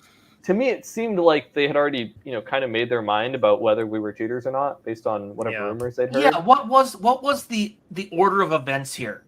What it was multiple times. It was people hassling you. BattleBots talking to you about speed. What was the order? Can you remember the order? So the night before the fight, we got tip speed checked. which is just everyone at the box at that time got checked. And then after that, we got checked. We got weight checked the first time, which is just routine, and then we got reweighed because I don't exactly know why, but Shatter wanted us to reweigh in front of them, and so we did. And then we got tip speed checked, which they do every year. They did it to us last year. Again, routine. But like the previous white check, it was a little weird. We were like, okay, well, this is a little odd. I don't know why they're doing that. Did they want to see your forks, maybe? I don't know. I mean, we had to take the blanket off to put it on the scale, but I'm not going to guess at what their intentions were. You would just be speculating. Why I would be pissed is because that just took the peak of my batteries away from them doing another speed check. I mean, that's why we told them that we weren't going to do the second one without also replacing the batteries after. Yeah. Right. And then that's when they were like, okay, we don't have to do the second chip speed check. But I mean, we had no reason to suspect anything was wrong on our part because the previous night's tip speed check, all good. We just talked to the BattleBot. We just talked to the production official about what our tip speed was, and like, yeah, it was not great to have you get investigated based off of pure rumors, right? And like just people going, that looks a little too fast. So what are you spinning? Top speed, what they electrically. Under 250. Yeah. Let me interrupt here, Sid. You sent me this link. This is all good. I can show this stuff. This is not later. No, okay. Yeah, you can show any of that. Okay. So you can continue. I just wanted to be sure before I pulled this up. So I mean, this is we had some pre-5. I actually had the somehow intuition to take a picture of our robot on the scale, and this was before. This was one of the previous weight checks. So I don't know. And then I can't see it. Can you zoom? This one? Yeah, zoom it so we can see the scale. Oh, you wanted to see the scale? It says 250. Yeah. So I mean, every like when it says 250, like we want to be 250. Like we take out bolts to get under 250, and then if we're under 250, we put bolts back into the robot. Like we're gonna play right with the rules. And then I thought I'd take a little picture of us getting set up, and I thought it'd be cute to post it on our Instagram later on. And what's happening here? Everybody doesn't know this, but there's a TV that we can't see right here, right? And all these people are watching fights going on in their arena. Yeah. And this is what is this? Claw Viper? That's Claw Viper here? Yeah, that's Claw Viper. This looks like Diana, maybe? That does look like Diana. Yeah. And then here's Shatter. Was that Malice right here? Yeah. That's one of the Davids. RIPtide or Jackpot guy. Jackpot, yeah. Huge guy. Captain Shredder guy. And then I thought this was just a cute little. You can actually see Adam like filming their little pre-fight video, which I thought was funny. And then the rest of it is damage. This is post-fight. Yeah, that's post-fight. So that's what the hammer did. So we're caught up here. Up in the top. Yep. So that's the plate. So this is the only top armor we had. We got we had like one. Generally, our top armor is pocketed. This one was not. We said screw it. We'll run the heavier one. Here we go. Yeah. So it's not insignificant. Like, all right, pause that. Let me copy all of that, and then I mean, we've never my been photographic shy about this. memory, taking 1,000 photos a second. I've put pictures mag of motors. Look at this mag. Hey, everyone, mag motors. I love it. Yes. That's only 16 gauge, really? No, look at the wires with the wire marking on them. We don't do that. It's almost like you know what you're doing. There's some 12. Oh, that's the Zach edition from this year. Is that 12? Is that 12? That's Zach's work right labeling there. your shit, that's the real cheating. Yeah. It's 12. Yeah. Yeah. Oh, look at that. They got a pre-charge. They got a pre-charge circuit. I'm not liking that switch though. Yeah. I don't like the switch. Bunch of traders. Unacceptable. Yeah. Maybe the Whyachi switches need to evolve. If I said No. No, they Speed don't. controllers need to evolve so they don't have massive caps on them for no apparent reason. Here's a good question. Why do brush the speed controllers have two big old caps on them? Dude, I've covered this with you. If you have the battery capacity, though, it's acting the same as a capacitor would. Yeah, but the capacitor can respond a lot faster than your battery. Yeah, can. it's, Okay, it's all about speed. Where's the electronics guys? Somebody explain it to Drunk Reese. Fight. Fight. You're talking milliseconds here. Hey, Dick, Yeah, I do have you're a talking less comment. than milliseconds, basically. I do have a comment on the Witch Doctor match, though. Oh, there you go, folks. Noise filtering. There it is. Thank you, Jameson. JMO! Yeah. So let's say last week Witch Doctor beats Minotaur. Does that mean Fusion should go up against Witch Doctor again? Would that have happened? No, probably not. I'm gonna guess no, that they would probably. They would have just seeded it differently. Because seeding doesn't matter. They pick their matchups, and then the seeding just works its way out. I don't know why you were below Shatter anyway, Reese. Yeah. I thought you because should have been 31. Shatter did really Shatter well this year. They had 3 really good losses. So did you. Yeah, that's No, fair. I disagree. I disagree. I had 3 really bad losses. No. The Witch Doctor fight was not a bad loss. Yeah, that was pretty good. They were all bad. Okay, fair enough. Every loss is bad. That's that rookie talk. Yeah, that's the rookie talk. 5th-year rookies. So is this the same puncture, or is this a different spot? It's all the same. Yeah, so that's the same spot. So that's the front of the thing. I think if you look at the rest of the pictures, there might be a little bit better of a view of the whole thing. So once again, if they don't put Witch Doctor up against Fusion, then that means Fusion goes up against RIPtide. Oh, now that would be a fiery match. I think that'd be fun. Well, not fun for us. I don't really know. Oh shit! What is this? Parts of their bot? Yeah. So I don't know how this happened, but we pulled off the top plate, and there was like the stick of UHMW in there. Yeah. So we kept it because That's off their air quote ablative armor. Yeah. Yeah, it's interesting. All the gunk that ends up in your robot. and that's the front plate that we ended up replacing. Oh, it was so kind of screwed up. So if they had an opportunity to get more hits, they could have knocked you out eventually. I mean, if they had hit us enough in the same spot, I'm sure the top plate would have given in eventually. Like I'm sure they would have gone to our batteries or something. Yeah, Earthquake would have took you out too. We would have just. You could have waited for one of them to come by. Let me ask a question. Let me throw a question out there. Yep. So during all the shenanigans with the scales and all that, there was a section where they showed you, Stan, talking to one of the Shatter team, and the bit they showed was you saying, "Yeah, we made it lighter." Was that taken out of context, or were you joking, or what? What was your? It's got to be sarcasm. So, yeah, that's a great question. Short answer, sarcasm. The long answer is, the team was put through a lot through the day, as you've heard. The testing upon testing and accusations and the pain of people believing that you were cheating. And here we are. We've been through all that, and now we're accused of doing something, before we went out. Nice, right? Yeah, that could have been bad. Ooh. Yeah. Mm-hmm. Turns out, don't leave your wires that taut. No. Okay, sorry, I just fell apart. Yeah, I want to hear more. No. That was a pretty picture, though. It was a great. Okay, picture. So after going through all that, and then we bring the bot back, take everything off. We're told, they're insisting we don't use the hammer as the prop.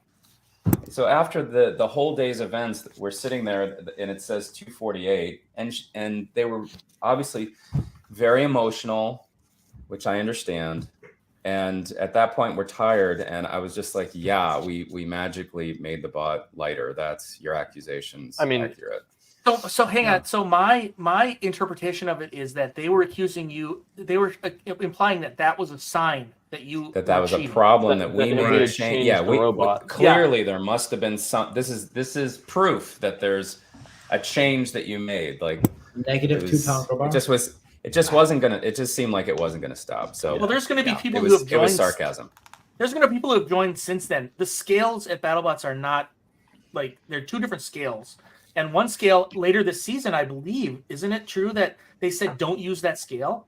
Yeah, no. The left scale was a pound lighter 60% of the time. It depends so much based on where you put the robot. And we were playing. I mean, we obviously how centered it is and everything. Everyone plays with this, but like if you're trying to run at 250 and you put your robot down and it says 251, everyone just moves the robot back and forth on the scale and waits a bit, and then if it doesn't say 250 after that, you then go and change your robot or you pull bolts out. Well, and Rachel made a point. There's not a benefit to being lighter. See, I can't. I'm not even going to go there because like people, you're faster. You're faster. No. Because people were saying the like craziest things about like, oh, maybe they had like a break on their weapon that like slowed it down for the took it speed out? test, and then we took a break off. Like that was the best. Like that was somehow, but like it's just not even worth going there. Yeah. I mean, some robots. Okay, go ahead. They do run lighter. Like I think Hypershock has some configs where they lighten themselves up. I think they actually mentioned on the episode that Hypershock was running lighter or something like that. Yeah, running at like 230 or something like that. Wasn't wow. Death Roll also. Death Roll, yeah, Death Roll. Yeah. Terry's favorite robot. Hey, I like Death Roll. I don't know. I feel like if you want to be competitive, you should just. I mean, like the best way to be competitive is design your robots for the limits of what you're allowed to do. Right. So exactly. Design your robots to be 250. And in our case, we showed up to BattleBots and we were like, oh shit, our screws are heavier than we thought. And then we had to start like losing bolts in places, and that's. And if they don't change the rules the next year, you didn't try hard enough. Well, here's one question that one like thought experiment that I had was, let's say somebody keeps asking you to reweigh, and eventually it says 251. Then what are you gonna do? Like, do we need to start weighing in at 250 at 248 just to be sure we're not gonna get drilled? This is the like scary part. Is it if the scale had shifted the other way and we had weighed in at 252, it would have been over. Like I don't know what would have happened, because like I really don't know what would have happened. So like, do you really need the packs for a whole match? I mean, do you need that kind of amp hours for the whole 3 minutes? On drive, yes. Yeah, but on weapon, maybe not as much. But you only fight 1 minute though. Well, if we design it for 1 minute and then we go 3 minutes and run out of batteries, I don't want that to be our loss. Well, I had a bot. I had to turn the spinner off if I went more than 30 seconds because I got knockouts in the first 30 seconds almost always. So I just took the batteries off. How many matches already ended in BattleBots where a bot actually ran out of gas? I don't think that happens very often at all. I don't know if I've ever seen it. It'd be back in the days of petrol engine robots, wouldn't it? No, I mean electric. Well, probably back electric. in the NICAD. Back in the NICAD days would be the only time because now when they start on fire, if you it's kind of saying we're putting too many batteries in our bots. Seems like it, yeah. Yeah. The closest one I can think of is Valkyrie and Tantrum, where Tantrum dominated them the whole fight, and then in the last sort of less than a minute, Tantrum just died and gave up on its own. But I don't know if that was from batteries, but that's probably the closest example I can think of. Hey, what did you guys think of Claw Viper this year? I was really impressed. Oh wow! I really like the robot. Yeah. I mean, it was impressive because I watched their little behind the bots video with Pete about how they work their magnets, and I was like, okay, writing it down. Well, you've seen a lot of little bots fight, right? Really looks like a 3-pounder fighting because of the way it can stop and turn. Yeah, in this match, there's one point where they drive like full speed and then pivot like instantly, and I was like, that is not a 250-pounder robot. That's crazy. So I thought it was really impressive. Yeah, I mean, I really like the robot. And the lifter. I'm surprised they didn't pause the match when the sign was caught in between them. That feels like they like that sign getting wrecked.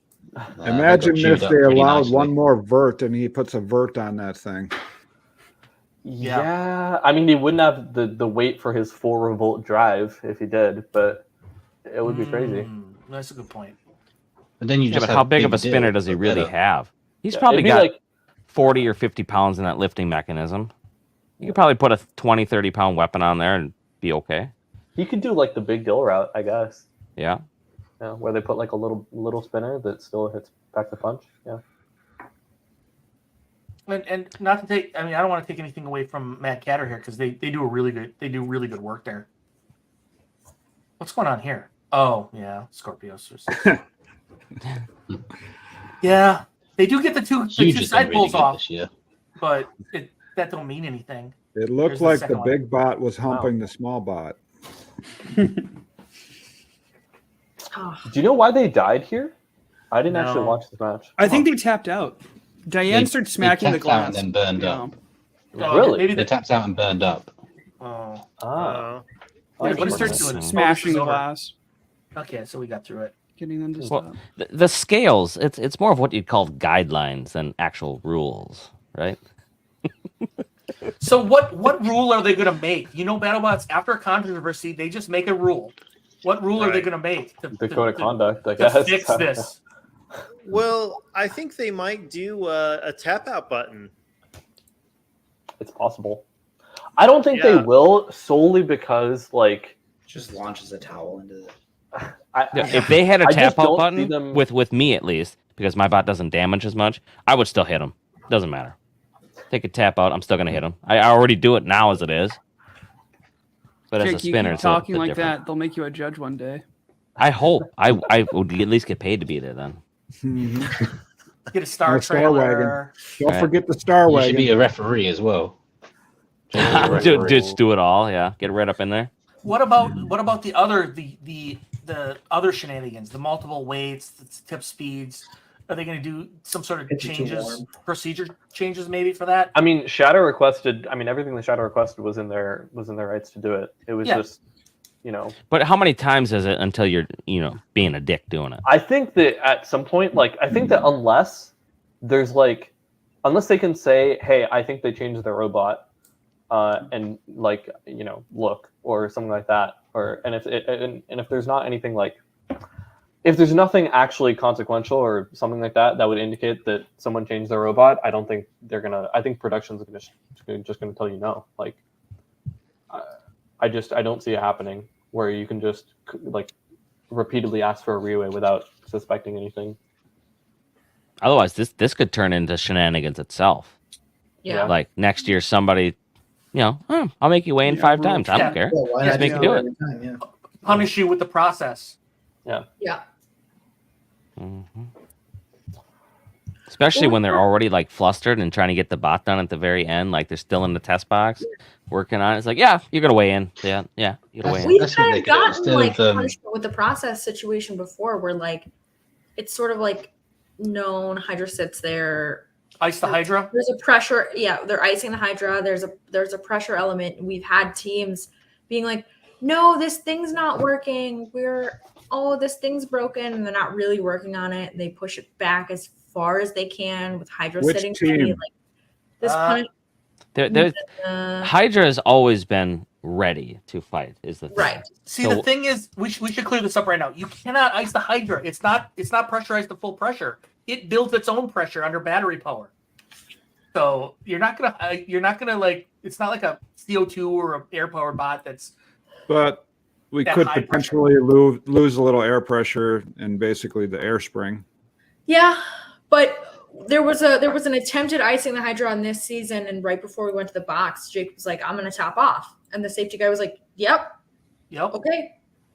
So it doesn't really work when the pressurizing the tanks that we use are on the way to the box. Works a little less well, but yeah, there was definitely a season where at least one team was like, we're just going to keep pushing it back. We're just going to go as far back as we can go with it. They were working on it, I guess, and then they didn't really make meaningful changes. Suddenly everything worked. We were like, great, put them in the box. We lost Weasel. Tell you what could end up happening. What could end up happening is, this year they introduced your appeal. You get one appeal, but you keep it if you win. Next year, you get one challenge your opponent to be re-inspected again before the fight. You just get one fight me in the parking lot. One parking lot fight per season. Yeah, one fist fight per team per season. I've never got the urge to hit anybody yet. No. Being so much of a dink there. Certainly So. not. That'll change when I'm there. Don't worry, Jake. No, that's mostly because people want to hit you. I heard RIPtide needs more guys on their team, right? We were. Oh my god. I Dick think one and of our Chuck fights. were close one time. If y'all have extra people at any point during BattleBots, send them over, please. I don't think you do, but hey, No, we just send them definitely over. don't. We got tools. We got Hey, Trevor. oh, I know. We got Trevor. He will film you porking a hooker in your hotel room. I remember this last season. I went up and I asked Zach for like tape or something, and the look that you gave me was like clearly you were in the middle of something because you were like the look you gave me was like, if you don't bring this back, I will help you. Like, okay, I'm coming back. I'm coming right back, dude. I swear to God. So like, I mean, that just goes to show like how short-handed like everybody is at all times, especially like when you actually get into the tournament. It's like all hands on deck. One of the fights we were preparing for, we had, I think, literally a like 5-person crew total. So it's me, Ethan, Stan, Zach, who else? Ian probably. Ian, yeah. And that was the whole crew. And it was like, it was one of the matches. And it was so stressful because it's really nice having more people. You just gotta chill with one guy doing all the work. It's a lot simpler. Yeah. Isn't it? Come on, Tiny Hands. Is it easier when you just have to work on fusion the whole time? I do. Yeah, we do have. Well, you just like you go off to the corner, you do what you have to do. I don't know what you're doing, but you're doing something, and Me? Hydra just gets done. So we just sort of like unless you're like someone press wheels, someone do this, and then we'll do it. But yeah, really, Jake works on Hydra and Reese works on Fusion, and Fusion has more space for more hands, not because it is bigger, obviously, but because there's a lot more to do because it explodes a lot. Yeah. So having like 3 pairs of hands in there is a welcome addition when it's a full rebuild situation. So we're Almost thinking every fight. We're thinking the 4 matchup fights for Hydra next season. At least 3 of them. One's it's going to be RIPtide, Tombstone, and Fusion. Oh yeah, they do. I feel like they want to put teams against themselves. I feel like that's like a fun little thing that they want to try. I mean, it's not going to happen. We're not going to allow it. You're just not going to be. It's not going to be a thing. Can we put a Udder Gun sticker on the bottom of RIPtide if that happens? Listen, there is 60 other bots it could go against. There's no reason it has to go against Hydra. I don't want to destroy Hydra before the tournament. Okay. We're gonna start this again, huh? Jake, how often you just start on fire, right? How often does Hydra actually get damaged? Like damaged enough to where you're like, oh shit, I might. Like legit. To where you're like, oh shit, like one time last season. Really? What was that fight? Which one was that? What was it? Tantrum? I don't remember. Yeah, that monster tantrum fight. No, it definitely knocking wasn't that half a pound of titanium. Jake, it was glitch. Jake, it's usually like something like internal. No, that, like, see, that one wasn't really damaging. I literally put a new tip on, right? That was like a simple fix. It was somebody who hit my side. I don't remember. One season. I've only been there 2 years. I don't recall a time compared to like Fusion, where like sometimes there's like some pretty massive damage. Well, who'd you fight this year? Cream pie. Yeah, that's about how they roll. Yeah, sure. I think I forget what fight it was. So you fought the same one Witch Doctor did. Rotator was probably the hardest fight you had this year, and it was your first one when they had a bunch of trouble, right? Mm-hmm. Yeah, true. What? Guys, I'm probably going to take myself to bed now, so I'll say good night. Hey, we'll see you later, Tom. See you later. Thanks for bringing in the king. Congrats on your thank you again for having me. The RIP. Yeah. Make sure you go out and get one of them Prince Albert piercings. Oh, yeah. I'll do my best. Get a tat of your new king. No, I'll just quickly say the RIPtide guys, it was great chatting with you and great having you on. Thank you for answering my questions and being Yeah, no, here. thank you And for the thank you questions. guys all for having me on again. See you on the next one. Thank you, Tom. My pleasure, Tom. Thank Hey, you. Tom. Good night, guys. You know what? I'm gonna finish. It was glitch. Okay. Mm. Sure. Which is We'll say cool. glitch was the biggest match. I had to change the tip on the flipper, which is a Oh, pin, yeah. and then because I had the locked up drive, I had to change out the drive the one time. Yeah, That was the count. most damage it took. That's all you Did you have to take out the package? For that It's drive always wheel, taken no. out of the package. I did Come not on. have to take out the Come package. on. Then it's probably. Careful. I'm sure it happened already, but okay, never mind. Well, I take out the package occasionally when stuff happens. Yeah. Anyway, but there was I think it's no usually- damage to the shell. I've been using my favorite shell. See, I have a favorite shell of the bot, and I try to use this one solely. Yeah. This season was the first time that I ran into the, this is nice to Nobody have a gets to second touch bot it. in case this one doesn't quite work. So then I actually went to the second frame. But otherwise, you're- it's like I stick with just one. Your frame is welded, no? Like, It's a welded, bent up tie frame. Yes. It's yeah. So that's the monocoque. thing, is that like we have everything is just parts screwed together. So like, Mhm. if you put it together right, it's the exact same chassis. Well, they're technically the same weldments. They were kind of fixtured the same, but I mean, there's subtle differences. I mean, we've had famous last words. Yeah, You get a little titanium warpage here and there, a little different Yeah. in one frame than the other. Oh, Oh, the kitty. Ooh, cat check. Cat check. This is have to Mama go- Kitty. Mama Kitty here. Parks, you're leaving too? No, I said Oh. for the cat check, I'd have to go. Oh, wrangle you gotta mine. go. I gotcha. She just had five kittens. Is this you telling me I should leave? No. I see Oh, you you like gotta checker go, though. Parks. Well, I'll see you, dude. Well, That's how we get you out of gotta here. leave. I get it. Chat, do we have anything else that is pertinent? Or for the RIPtide team in general, is there any last remarks that you guys have that we didn't cover currently? ooh, Ooh, Stone Cold Fucking Killer. got me. angry kitty. Fuck. Well, let's just go to the chat. Chat, how many people changed their minds about RIPtide? What do you think? I seen at least Better be one all of person who changed their mind. Unless you had definitely an did. opinion right Did they For the plead their worst. case? Did we give them good case? Because honestly, we're almost backing them. Almost. This much. Well, Hey, we're gonna Villain be Jake pitted right is next to him again. Angel Reese is still. I against would be them more than happy to cheaters. pit next to them again. Just got to put that out there. We're split. We're split on them.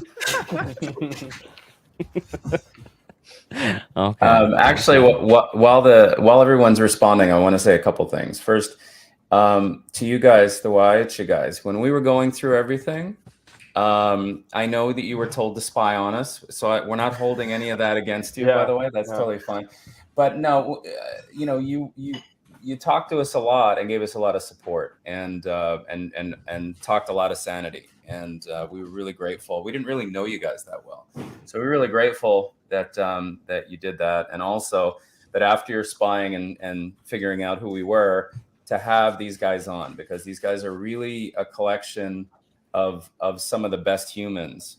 They're individually their own Vex champions from back in the day, or business leaders with a lot of integrity. So it was very hard to see how things were portrayed, that these guys with great integrity, intelligence, and are working hard and sacrificing their business time, their schoolwork to come to BattleBots to do what they love amongst the community they love, and usually an environment where everybody's sharing and taking care of each other. And that season was really brutal. So thank you for giving them the opportunity to be able to be known and to get the truth out. Nathaniel wasn't here, Brandon wasn't here, Ian, Leah, I hope I'm not missing anyone, and Michelle, Ethan, my wife, and Ethan. Ethan. And Almost forgot about him. That's absolutely, and Ethan. So thank you for setting some things straight. We're very grateful, and also it's been a pleasure. And don't forget, I did do some stuff for you guys later on that I signed the signature for you. So don't forget about that. What? I don't know what he's talking about. Not forgotten. Not forgotten. We'll have to come back to that later on in the season. Yeah. Okay. That'll be fun. Oh, actually, I know what he's talking about. Thank you. Yeah, there it is, Dan. Yeah. I could go get that, but I can't.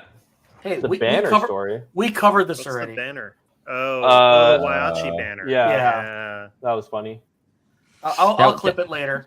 That was us asserting our dominance, and they didn't have a banner to actually do anything with anyway. So. No, it's fine if you guys. You gotta wanna feel cover our people out, banner, you know, right? But we're gonna instantly be 20 minutes later 6 feet higher. So We got 2 more polls.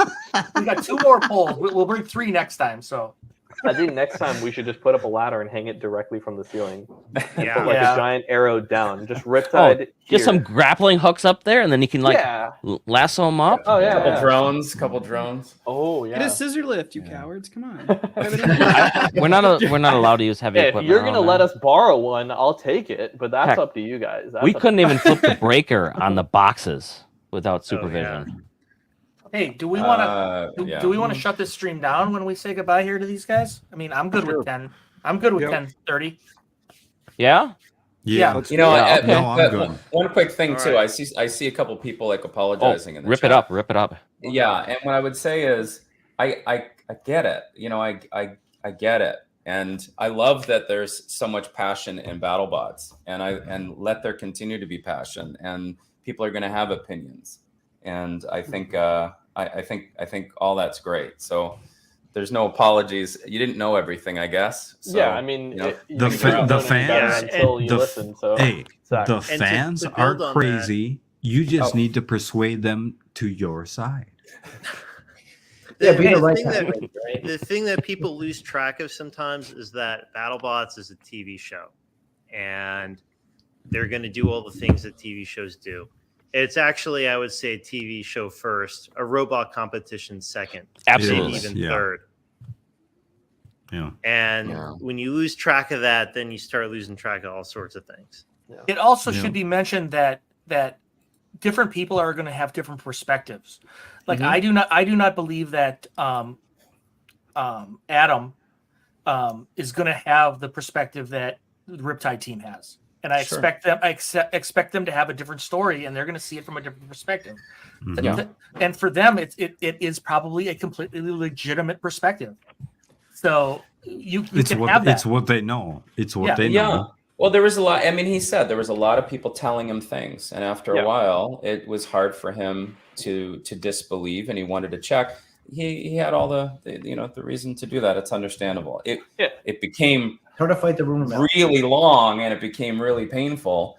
But hopefully, we'll just keep learning as we go. Yeah, of course. I mean, I don't know if we've mentioned this already, but like, from in terms of like post-fight interview stuff, like we absolutely know that like our team should not have called Adam anything or like talked about him like that on air. Like in hindsight, it's of course obvious. It's just.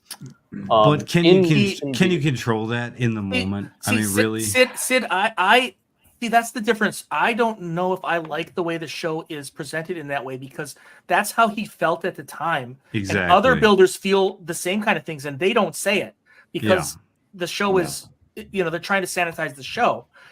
I like our streams are not the same as like every other. It's BattleBot rather stream. pure in its performance. I think some people prefer that, but like, I mean, and I think that like the fact that we're so unfiltered in our confidence and stuff like that is good. I just think that when it comes to like other people, and like discussing other people, we should probably 100% be more. Yeah. I totally get that. I'm not trying to discount your perspective. I'm just saying that I think that sanitizing the show in such a way in which everybody pretends that they're just really super happy about everything else that happened. I mean, it's unrealistic. I mean, there's teams that don't like each other, and there's teams that have an issue during. Super sad when you lose, especially if there's something you could have done better. And you have no time to think. There's like a camera in your face, and it's one take. like You have super not, quick. and you haven't lost the adrenaline. Is the craziest part to me. Like like I turn around and I'm looking at the camera and I'm like my hands are shaking still and like my heart's beating and really Tiny quickly. Hands is almost passing out every time. Yeah, hands and feet going totally numb. That doesn't end until we're We actually have to force her to back up. So that her When? nervousness doesn't like creep forward. Oh, I do that myself now. I do that myself. She's shaking her hands to get her blood to flow. I'm like, you can see it in some of the shots. I'm like jumping. I love by it. The... Like I don't want you to lose that ever. I want that up there. I want energy. I want, even though I might seem like, I kind of Eeyore, Mr. Eeyore here. We're gonna take it slow and make our way. I love that energy. Okay, fair enough. This question's been asked over and over, and it's fair. They're looking for an answer. We'd win because why would I ever say that we would lose? And what would our strategy be? I don't know. They're really good drivers. Probably just like do the little classic RIPtide slide and like try and clip a corner. Spin fast and spin up quickly. Going slow is actually the way to go. Really? Well, I need to talk to Reese then. Don't talk to Reese. That's a horrible idea. Hey, it works. I started a fire, so I got a little separate shit going on here. All right, it does work. So let's shut this down at 10:30. I know that there's lots of viewers, but I mean we've kind of beat this, right? Gotcha. Yeah. So we want to thank all the fans. We got 137 right now. Thank you. Wow. We want to thank Stan, Sid, Zach for all coming on and giving us their point of view and this free space to guys. flaunt their wildness. I have one last serious question. Oh Jesus. Yeah, okay, one more. It's a good one. Yeah. Can you please next season stop working for like 30 minutes just to like hang out with us down by the fire at the hotel? Yeah. Oh, It's just like stopping. Me and Nathaniel came to the hotel like downstairs, and we turned around and we got such icy looks from some of those guys, and we were like, "It'll never be from us." All right. Next time, yeah. I will sit down right next to you guys. We'll do it. We're from Wisconsin. We welcome anybody who drinks booze. So, or doesn't. I don't know. Well, even if you don't, yeah. I shouldn't go then. Yeah. Jake doesn't.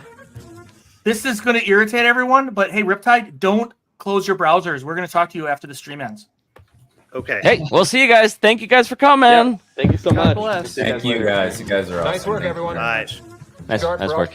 We're going to need to reenact this for next week, though. I am signing off. I liked it. I love Not yet, Scotch. Do you even know what you just said? I'm off. This is too much. Great Odin's Raven. Great Odin's Raven.